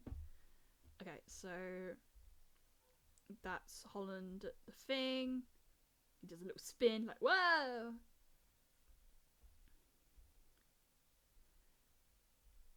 Oh. Oh god.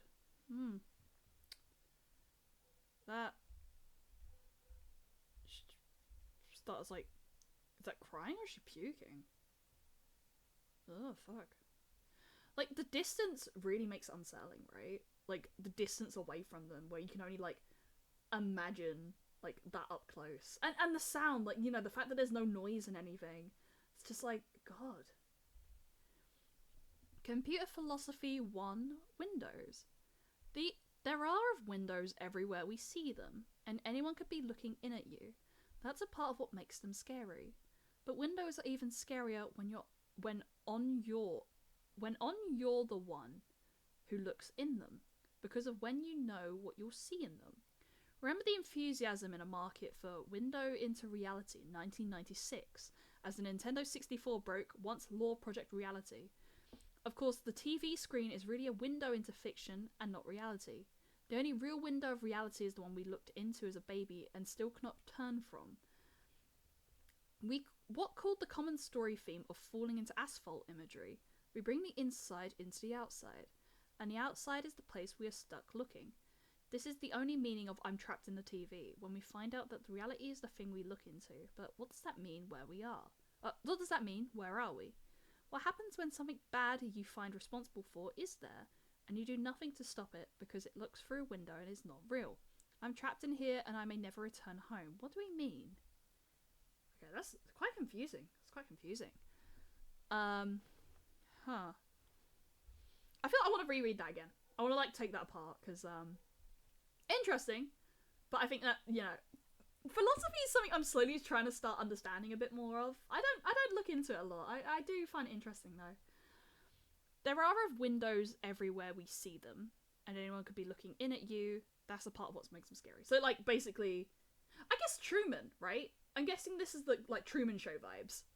I'm specifically framing the tech as, like, a window, which is very ironic, me streaming right now. But windows are even scarier when you're the one who looks in them, because when you never know what you'll see in them.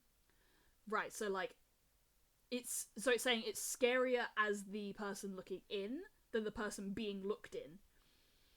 Remember the enthusiasm in the market for Windows into Reality in 1996, the Nintendo 64 broke once Law Project Reality. Of course, the TV screen is really a window into fiction and not reality. So it's saying, like, the project itself is fiction. The only real window of reality is the one we looked into as a baby and still cannot turn from. That's one I'm trying to pick out. The only real window of reality is the one we looked into as a baby and still cannot turn from. So is that, like, the baby opening its eyes? Like, you know, coming to consciousness or so? Or is that, like, maybe in the womb? Maybe? That's a quite a complicated one. I'm trying to figure out what that one means. what called the common story theme of falling into asphalt imagery. Is that like the dream thing of like falling in a dream? I don't know. I don't actually know what that is. We bring the inside into the outside. And the outside is the place we are stuck looking. So the fiction is brought outside by the way we interpret it, maybe? And the outside is where we're stuck looking. We can't do anything. This is the only meaning of I'm trapped in the TV. When we find out that reality is the thing we look into, but what does it mean? Where are we? What happens when something bad you find responsible for is there and you do nothing to stop it because it looks through a window and is not real? Right, so it's saying like basically what's going on in there is bad, but you can't do anything. I'm trapped in it and I'm able to return home. What do we mean? Right. Interesting. Island. Oh. Edward sucks 0. Wow, tell me more about that. Miss Toothpaste. So I was with my cousin last week for Thanksgiving. Since last year, they live a 3 hours drive away. It got late and he took me down a dark trail and scared the piss out of me talking about ghosts and murderers. In a quiet moment, I thought I might change the subject, so I started talking about 3DWI, apropos of nothing. Turns out he knew about it, which caught me off guard. And he carried on with the exact same tone as when he was talking about tortured killers a moment earlier, but now talking about 3DWI? As if telling me about a conspiracy or something. He went on about the girl in the pink shirt, so that is... Looking at my thing, that'd be Amber, right? That's Amber. And gave me this long list of ominous things to pay attention to in the screensaver. Oh, he's one of the Amber shitheads. This humor's really good. I really like the humor of the forums. Afternoon all, I brought some nuggets. Ah, that sounds delicious. I'm probably gonna eat after I read this. But so far, it's like, I'm really enjoying this. I'm really liking the vibes. Those people basically took down all the old Discovery Pages websites a couple of years ago. How are they getting so attached to, like, a few cubes? I mean, granted, you know, we were discovering the internet. Monkey brain do monkey brain. Also, are you looking at the Computer Island analogy? Yes, I am. Yes. I saw Night Mom looked at it recently. And I was like watching the stream, but then I was just not paying full attention, so I was like, okay, let me actually like, you know, take my own look. Because I was kind of just yapping, I didn't really know what I wanted to do this stream, and I was like, okay, let me actually read at this, because I like a little story time. What's really striking me, I think the humour's really good in it. Like, in regards to like the old form talk, I think it's really well done. Ruined a good thing. Yeah? Anyway, when we got back, we watched 3DWI together until 2 AM on the slowest, crappiest computer in the world. We watched until suddenly the computer froze completely. But he told me it wasn't really frozen, that actually 3DWI does that on purpose in order to hide things that are happening. Huh. I've been looking into it on my free time. Unfortunately, I do not have the attention span to understand what's going on. I mean, this one's actually, like, pretty concise, as far as I can tell. It's pretty, like, you know, from what I'm seeing, it's pretty open and shut. But, like, you know, if it helps with me, you know, walking you through it, then, you know, all good. I'm liking it so far. Huh? I don't know. He was making things up on the spot. But I think they still meant something to him. Okay, right, so... He was making things up on the spot, but I think they still mean something to him. So the guy is lying, but then she's like, no, I think that, like, that's still... He still had emotion for it, or something? I think that's what she's saying. And this is her husband or something, right? Was it husband, or was it... Cousin. Right, cousin. Okay. Buddy. Okay, so... I'll actually do a night until you want to see you next time. See you around! Thank you for coming around! Really appreciate it. I almost don't want to ask this at all, but... I keep hearing certain implications about this screensaver that I don't want to repeat here, but you probably know what I'm talking about. I think maybe it's supposed to be a joke, but if so, I don't find it funny at all. Can somebody give me more info about this? Saxper, turn back now! Don't go any further. Oh. Stop. For your own peace of mind, stop this line of inquiry now and do something else. Don't become another one of us freaks. So, like... Is that, like, veterans on the forum or so? Just being like... don't, don't become like us. I don't know. Certain implications about the screensaver. So, like, so is it like those rumors or so? Of like, of like the things it's like trying to hide or so. But then like the people in the forum that like the game and stuff, they're a bit like, stop questioning this, which very interesting. Censorship. Ooh. Seriously, I wish I could go back to enjoying the screensaver normally. I want to be a normal person again. Please, God, let me forget. Oh. So they liked it, but then, like, things happened, and... But they're still on the forum, which is really interesting. They're still on the forum, and they're, like, still hanging around, so it's, like, interesting. There are links that can be provided if you really want them. I can send them to your email, just let me know. I'm no coward. Here's the link. P. Lawler note, link removed. Go ahead and enjoy. Oh, P. Lawler removed it. So, does P. Lawler not want people to know about this, then? Interesting. Yeah, that's not gonna last very long. Yeah, literally. Did it say when? No, okay. Why is he sitting on the edge, man? Okay, so that's Joe and Grace. Oh, Holland out here with a lamp. Okay. Is it becoming, like, increasingly more random behaviour? Like, more behaviour that becomes, like, harder and harder to, like, understand. Because, like, Joe, for example, sitting on, like, a bench that shouldn't be sat where it is. And Holland carrying a lamp out. The windows of my living room, covering the walls with wide view of my front and backyards, fill the room with light during the day and an air of vulnerability during the night. My brother crashes here. He sleeps on the couch against the back windows. Sometimes we sit together, looking out those windows, and tell stories about the house beyond my backyard. A man lives in that house with his 2 sons. The curtains are closed, and we imagine our own childhood replaying itself behind them. It's just a stupid game, really, making up stories about the neighbour. I think of it as a way to bond over past experiences. Somehow we get emotional about it anyway, but not emotional enough to do anything, because of course it's a stupid game. There's no point in worrying about those children based on feelings and intuition alone. Still, we both find that our dreams become more vivid with time. Lately, we've grown exhausted of that game, but recently I downloaded 3D Workers Island. It plays on a PC in the corner of my living room. You should check out this program. It's a screensaver, which means it only starts when you aren't using your computer. When it starts, you're on an island. There are people around, but they don't do much. Not when they're outside, anyway. Naturally, you wonder what they might be doing inside the windowless red house in the background. That's when things start to go wrong, when you start wondering that. And now we begin another game. As in life, concern begets more concern. The reality is always worse than you think it is. No matter how much you learn, it's always worse. And the only escape is to stop asking, to stop digging, to stop learning. This is your chance to stop. Oh.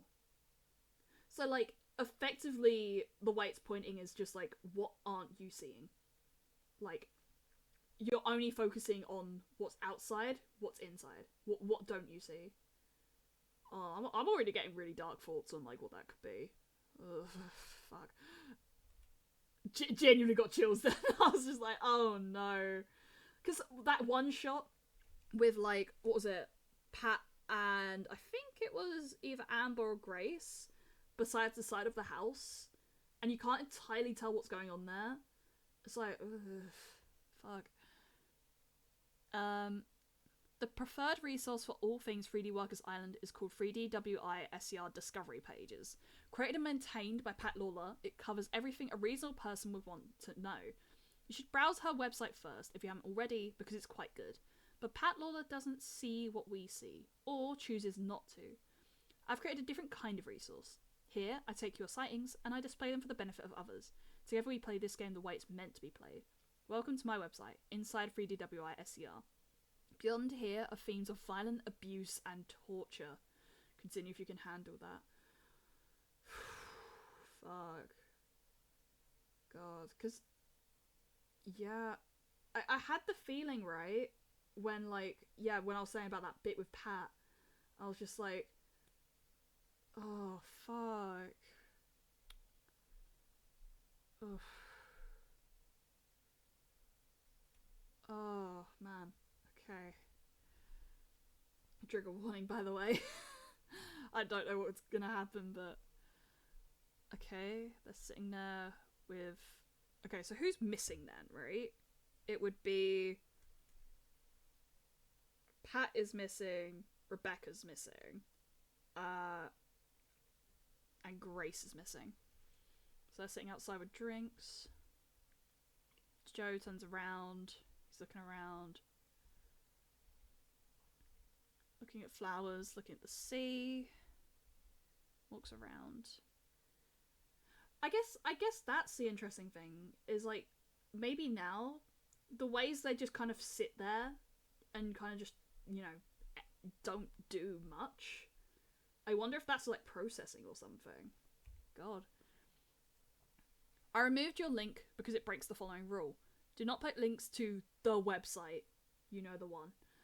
It is nothing more than a collection of perverted creative writing prompts. I would not usually be so strict about something like this, but clearly there are too many here who cannot stay reasonable and sane while discussing the concepts of this particular website, so I must make the hard decision of banning it. Right.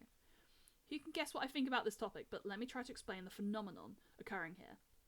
The fact is, many internet users are children and young adults, and children like to play games. What this means is, you will occasionally find yourself unknowingly pulled into the games played by children. On the website, you will primarily find stories told by kids to scare other kids. So like, I guess Pat thinks it's like creepypastas, effectively. You will also find so-called analysis of these stories that treats them as true fact, to give them legitimacy, but there is no evidence to be found there. I hope I've cleared things up for you, buddy. So like, what is Pat's goal then, you know? What was Pat intending making this game?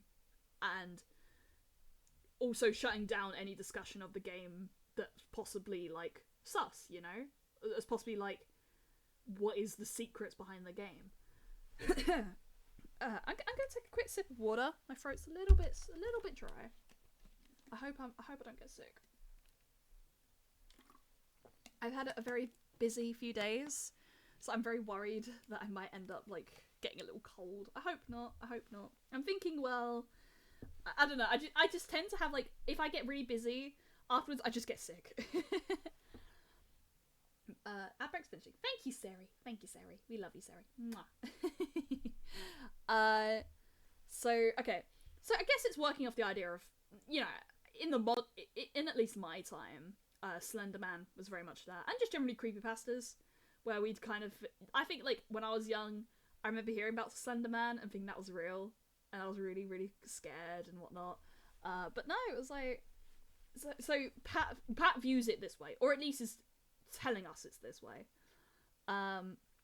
Interesting. But then, if they're saying that violent abuse and torture is what's going on in this game, then what does Pat get out of making this, you know? Shut up, Pat. They're fully like, no, we don't like you. Wow. Anyway, more links. Members AOL, John Sorroway.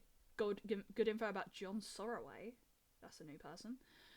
Geocities.com, welcome to my world. Stories of reality. Huh. Is that the Windows place? I don't think it is. Windows Philosophy, I was wondering. Thank you, PL Lawler. Well said.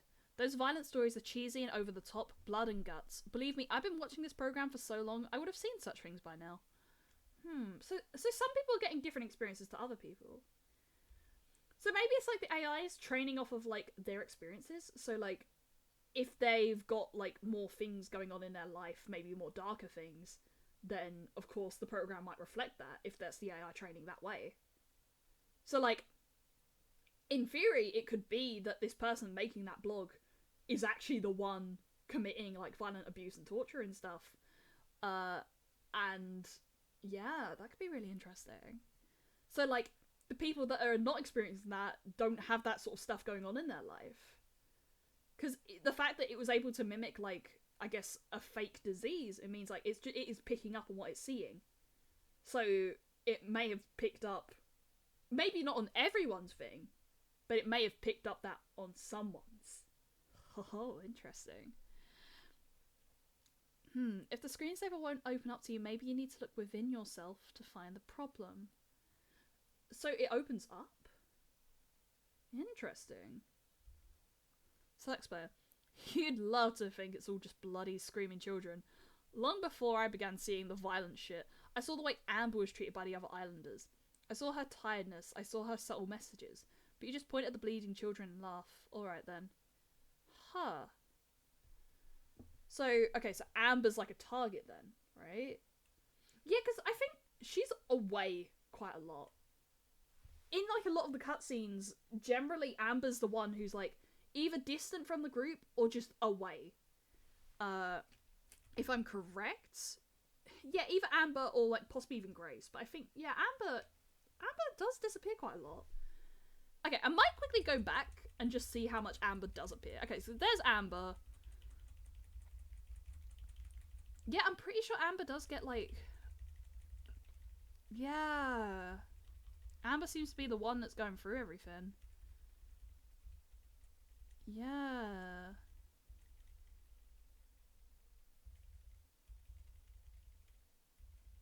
Yeah, God, Amber.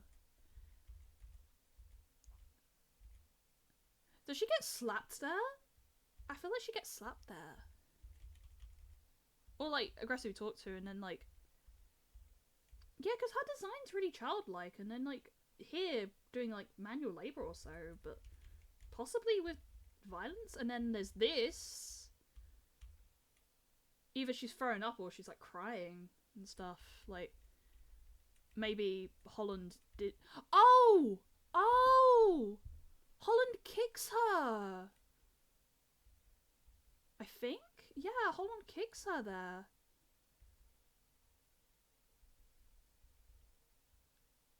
Oh.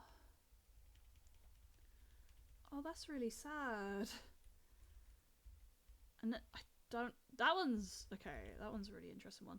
And yeah, and then she's there, but she's just kind of sitting there. She's not really doing anything. Oh, this is new, this is new. Okay. Right. Here. Okay, right, go back.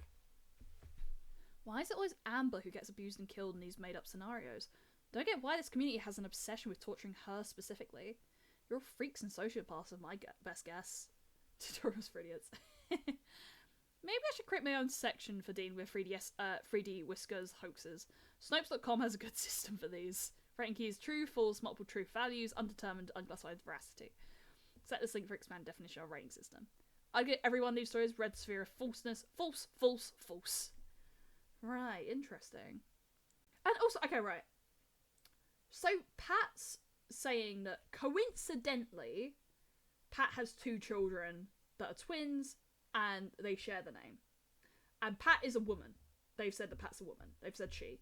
So that could mean that 3D Workers Island is a reflection of her own family, and she's channeled her own family into this game, which could mean that Amber is the scapegoat of the family, and Amber's the victim, and Pat knows this, and Pat doesn't want people to know that.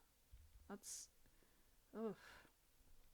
Good question. People have a strange amount of concern for Amber. It is a mystery to me. Yeah, exactly! Exactly, like... And also just the fact that, like, she seems very dismissive of anyone liking Amber initially as well, right? Like, she seemed very much like, oh, I like the other characters. She's like, everyone was unanimously like, I like Amber, and then she was the only one being like, I like the other characters. And I think she was like, I like Pat as well. You know, she was very much, like, quite self-centered, so I'm wondering if, like, she is the ringleader, both in-game and in real life then. Jesus fucking Christ, that website. The screenshot and pictures on there are insane. Some of them are obviously straight out of Photoshop. Others I don't know. They're all low quality JPEGs for what it's worth. Makes it easy to hide flaws. Holland just walking into the walls. Yeah, maybe the AI is like breaking at points or so.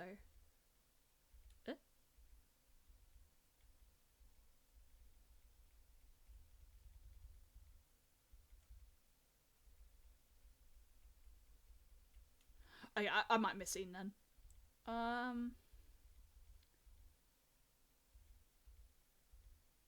Okay, right. I thought that his entire head was just hair or something there. I was really scared. But yeah, it's pretty unexplainable behavior right now. Here we go. Inside. Inside number 9. Welcome to Inside 3D Whisker. Here you'll find the content missing from P. Lawler's 3D Whisker's discovery pages. Her website should be your source for general information about the screensaver, but come back here when you're done. Pick a category on the left and browse our collection of user-submitted sightings. Download 3D Whisker and let us know what you find by submitting a sighting. Thank you for visiting and telling us your stories. Recent updates. I'm receiving so many emails about the San Ferraro business. Though there's not much connection in whether the screenshots of Amber's rare black shirt is real, there's a lot of disagreement about whether the picture of her shirt is really of San Ferraro. This doesn't exactly match any of the known publicly released photos of him. I've expanded this section to include some of your comments.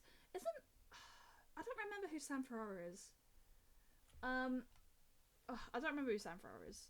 I'm pretty sure it's like the dictator guy, but I could be wrong. I think I'm wrong. No, I think it's Che Guevara, I think. Yeah. I don't know who San Ferraro is. I don't know if it's like a fictional character or a real person. Not sure. On the subject of photos, I've removed a user-submitted photo from PJR Pin at the request of its original owner. I'm planning on overhauling the category soon. More details to come. Added a link to Grace's Guilt greatcoat. Lucky for that girl, her story became an urban legend. Most people don't believe it really happened. Grace, the purple one, right? Most people don't believe it really happened, even if they are fascinated anyway. A perfect disappearing act, the real transforming into fiction. Now she lives her disgraceful retirement in the remote world of a cartoon, but reality will haunt her conscience forever. Added some more user submissions to workers' degeneration. Added an avalanche of screenshots to strange faces. I can't believe people are walking to the bathroom at night and seeing these things.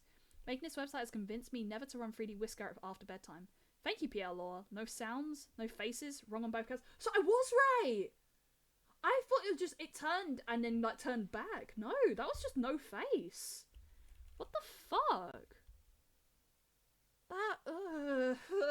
That creeped me out. Why? Right. And that makes sense then, if that's why he was walking into the walls, because he just couldn't see. Falling behind on emails, sorry everyone, but pray for my brother, because he's been having a hard time lately. He's in the hospital now. Sometimes you've been broken in ways that don't hit you until decades later. I expect my turn to come soon. When that day comes, my brother will be alive to support me. But for now, let's go. So, these are like... So, effectively it starts from here, right? Interesting. I'm wondering what that post is about. Okay. Yeah, look, see, they're like more erratic behaviour. Generally just like, yeah, very much. Okay, so that is Rebecca and Pat, and then Amber's sitting there as well. Like kissing? Or just... How are you supposed to... What's going on there?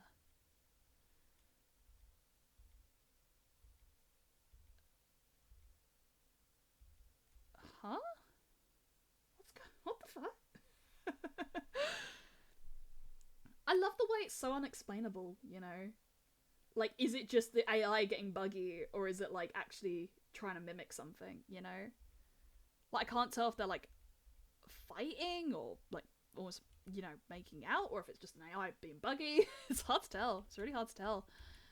PJR Pin. The PJR Pin is one of 3DR Whisker's first popular sightings. The letters PJR stand for Pat, Joe, and Rebecca. Rebecca B. Okay, Pat, Joe, Rebecca. Okay. 3 characters on the island. When these 3 adults approach Amber in the following formation facing her is called a PJR Pin. Credit to PJ Lawler for the icons. Amber is the centre of the formation. The PJR Pin isn't complete unless all 3 adults are close enough to prevent Amber from moving, or in other words, to pin her in place. This is a very strict and specific requirement that is not met often. Formations in this particular shape are uncommon between any of the 4 characters. When they do form, it's spontaneous and brief. They usually reorganise themselves into more stable circles, or rather diamonds, like this. Why is the PJR Pin significant? According to the stories, it triggers the following sequence of events. All 4 characters disappear instantaneously. The world is replaced with darkness.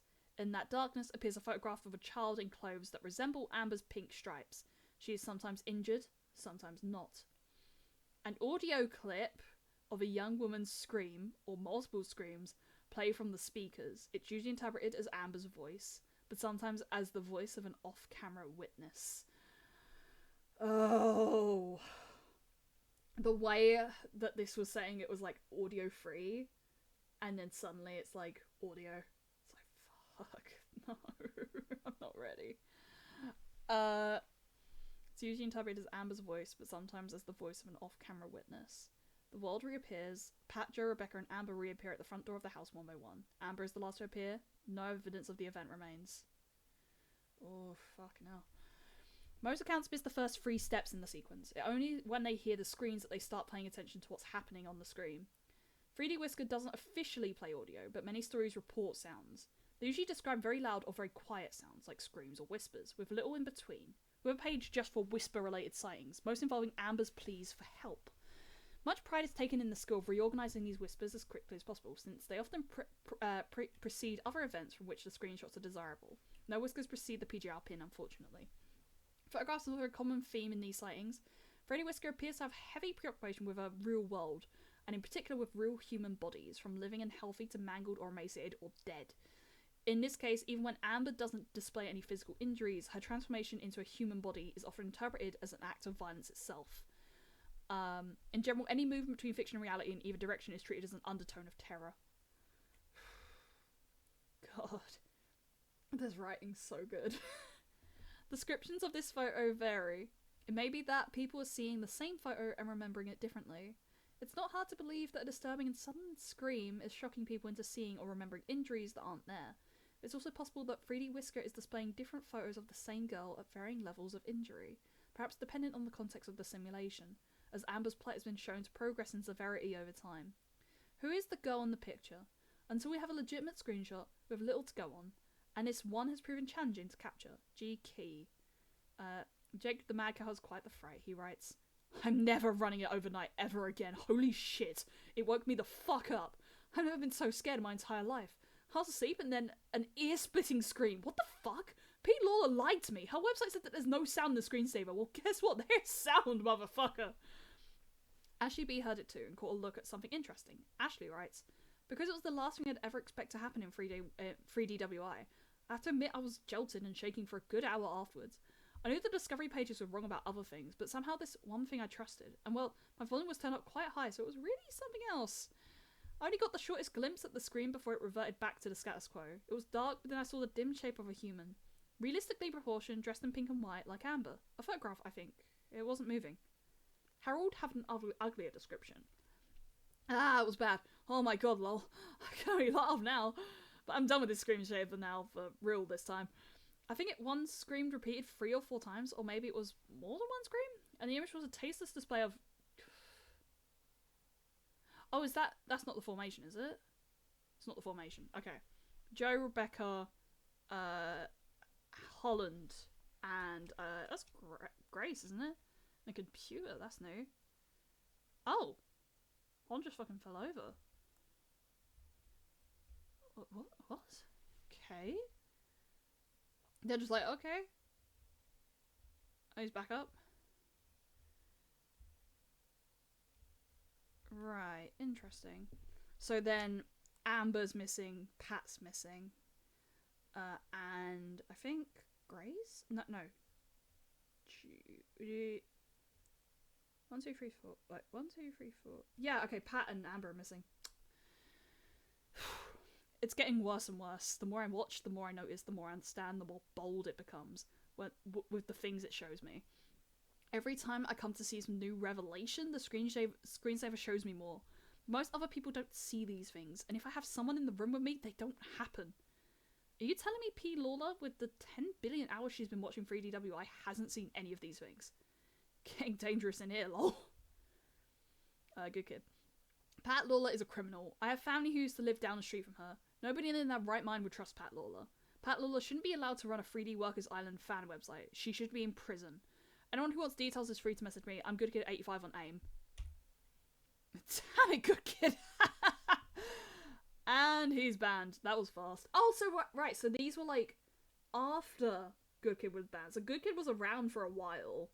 So at this point, Good Kid gets banned for saying that Pat is a criminal. Right. P. Lula is always online. She reads every post the second you submit. You cannot evade her. There she is.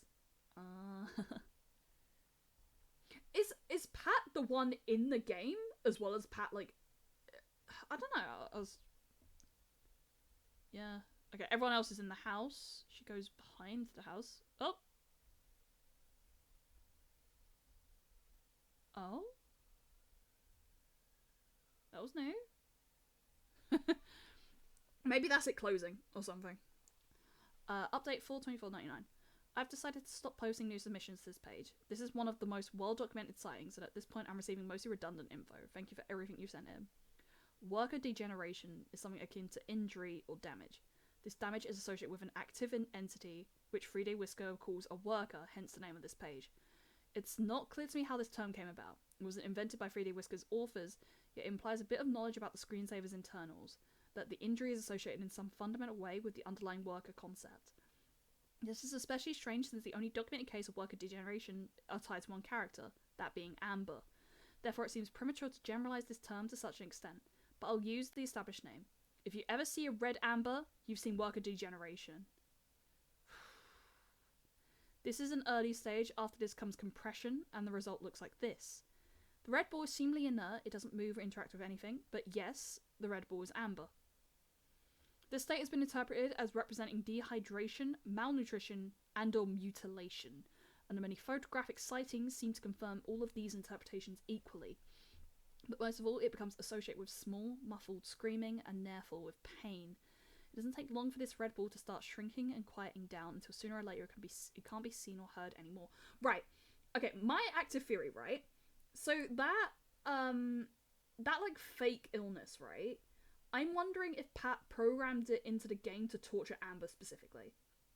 Like, if this whole simulation is specifically designed to, like, further torture Amber. So, like, using it to get more ideas on just, like, how can I just torture her more, you know? Amber will usually respawn from the house at some time after compression, even while the red ball is still visible. The program will eventually continue as usual. Falling into asphalt tells the story. Oh, falling into asphalt, right. Letting the screensaver go longer periods has unlocked something, and now I'm seeing all sorts of funny shit like a red Amber. She goes in the house, comes out redder, goes behind the house, comes back redder again, comes back weird and slow, crawls around until pops. She's just like a ball on the ground that everyone ignores, and that's that. Is that her dead as well? Could that be like dead Amber? And then like maybe considering like, look, she can show up next to the ball then, right? She shows up again. So what if it's like, you know, infinite like torture? Like it just keeps happening on and on. So like Amber gets killed, Amber comes back. Oh yes! Oh fuck! Oh my god, I've just oh man. Because, okay, there was the shot with Amber with the wheelbarrow full of red things, right? And initially I thought it was like something about the skin condition. But if we say these are Amber, then Amber's just carrying her dead bodies out. Like, she knows this. Or at least in some degree. Like, so Amber was being forced to, like, effectively, I guess, bury her own bodies or something. Oh, Jesus. Because, yeah, they're at least definitely dead. Because, like, the wheelbarrow scene is like, you only really do that with a dead body. But, like, so it's just like an infinite torture program, I guess. Oh, good God. Oh, man. Ugh. That's, and she's only a kid, man. She's only a kid. Nathan Manfield kept the screen running all day and writes, I went away for 8 hours, and when I got back, there's a bunch of red spheres scattered around and making noise. Altogether, it sounded like a chorus of dissonant humming. Now I'm wondering just how long my dog had to listen to that shit. This one is from Thomas. How many of them are sitting at the bottom of the ocean? Oh, they're being dumped in the ocean. Yeah, I guess so. Yeah. I can't help but feel hopeless about everything. Nobody will ever help me, and I'll never help myself. I'm too afraid even to reach out. I'm not even writing this right now. That message exists only in my head. This whole website exists only in my head. 3D Worker Island? What is this? Would I really put this online? Would I really give anyone the slightest glimpse into my world? This is fake. This is all fake, and nobody will ever see it. Huh? So, like, to Thomas, I hear you, and I understand. Suffering in silence is such hard work. Oh!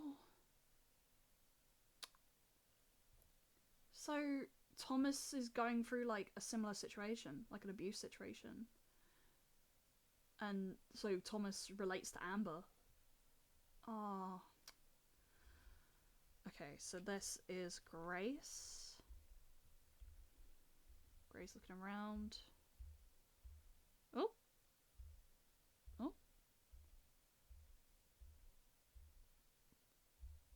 Oh, is this the skin condition? Recession of the islands. Oh. Yeah, fuck. Oh.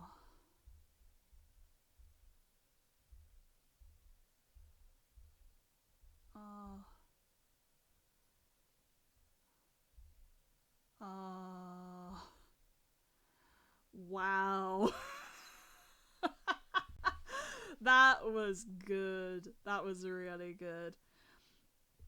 Wow. Like, the ambiguity there at the end and everything, like with the multiple screens. I'm guessing it's like, I guess yeah! No! Right! No! That probably means, because all the screens are showing the same thing, right? So that probably means that, like, P. Lawler is fully lying. Everyone is seeing this. Like, the whole, like, oh yeah, no, I didn't see this. No, everyone's seeing this. This is the same thing happening. So it's not, like, randomly generated. Everyone's seeing the same thing. Or like, some sort of form of the same thing. So also, this, potentially as well, 1, 2, 3, 4, 5. 1, 2, 3, 4, 1, 2, 3, 4, 5, 6. Ah, like, potentially that could be Amber. That could all be Amber. Or that could be the entire, like, rest of the cast. It makes more sense for it to be Amber, but it could also be everyone else but Pat. Oh. Recession of the Islands as well, like, just torture or whatever. Like, and the red right at the end there. It's just like, that's really good. That's a really good story. Let's put some music back on. Let's put some music back on that. There we go. That was creepy. That was really creepy. I really enjoyed that. that was a nice story time. A very, very dark story time, but nice story time. I'm glad I checked that out. I'm really glad I checked that out. I did not expect how heavy that was. But we should do that again sometime. Like, I think there's a few ARGs that I'd like to potentially check out that I haven't, like, been able to. I think off the top of my head, I've seen one through Blue Sky. It's like some sort of, like, collective, like, art collective one. It's not Welcome Home. It's similar though. Similar. It's got, like, 1920s style also. So, yay! So I'm I think if I do this again, then I'd like to do that. Yeah. Alrighty then. I am kind of tired and I also need to eat, so I'm gonna think about raiding out now. Thank you for coming. Thank you for coming around to read this story time. Really appreciate it. Let's have a gander who we can raid out to. What did you think? What did you think? I thought that was a really, really good story. I love the way it, like, slowly unfolded, and I love, like, the ambiguity of it and everything. That was so good. What the hell? I love that. And I love the humor. Again, I keep saying it, but the humor was really, really good. Like, I love when you can offset the fear with just, like, a really good, like, scare factor. Alright, let me see who we can raid. Who can we raid out to? I'm so glad it didn't actually end up having audio, because I would have been so fucking scared. But it put the feeling in. It put the feeling of, even of, like, there's no audio, and then now you can't trust it. Is there audio? Is there anyone new we can raid out to? Is there anyone we don't know? Anyone we don't know? Trying to think. Who would be like a fun? Who'd be a fun one to just, you know, discover, I guess. Let's have a gander. Okay, actually, let me have a gander by this.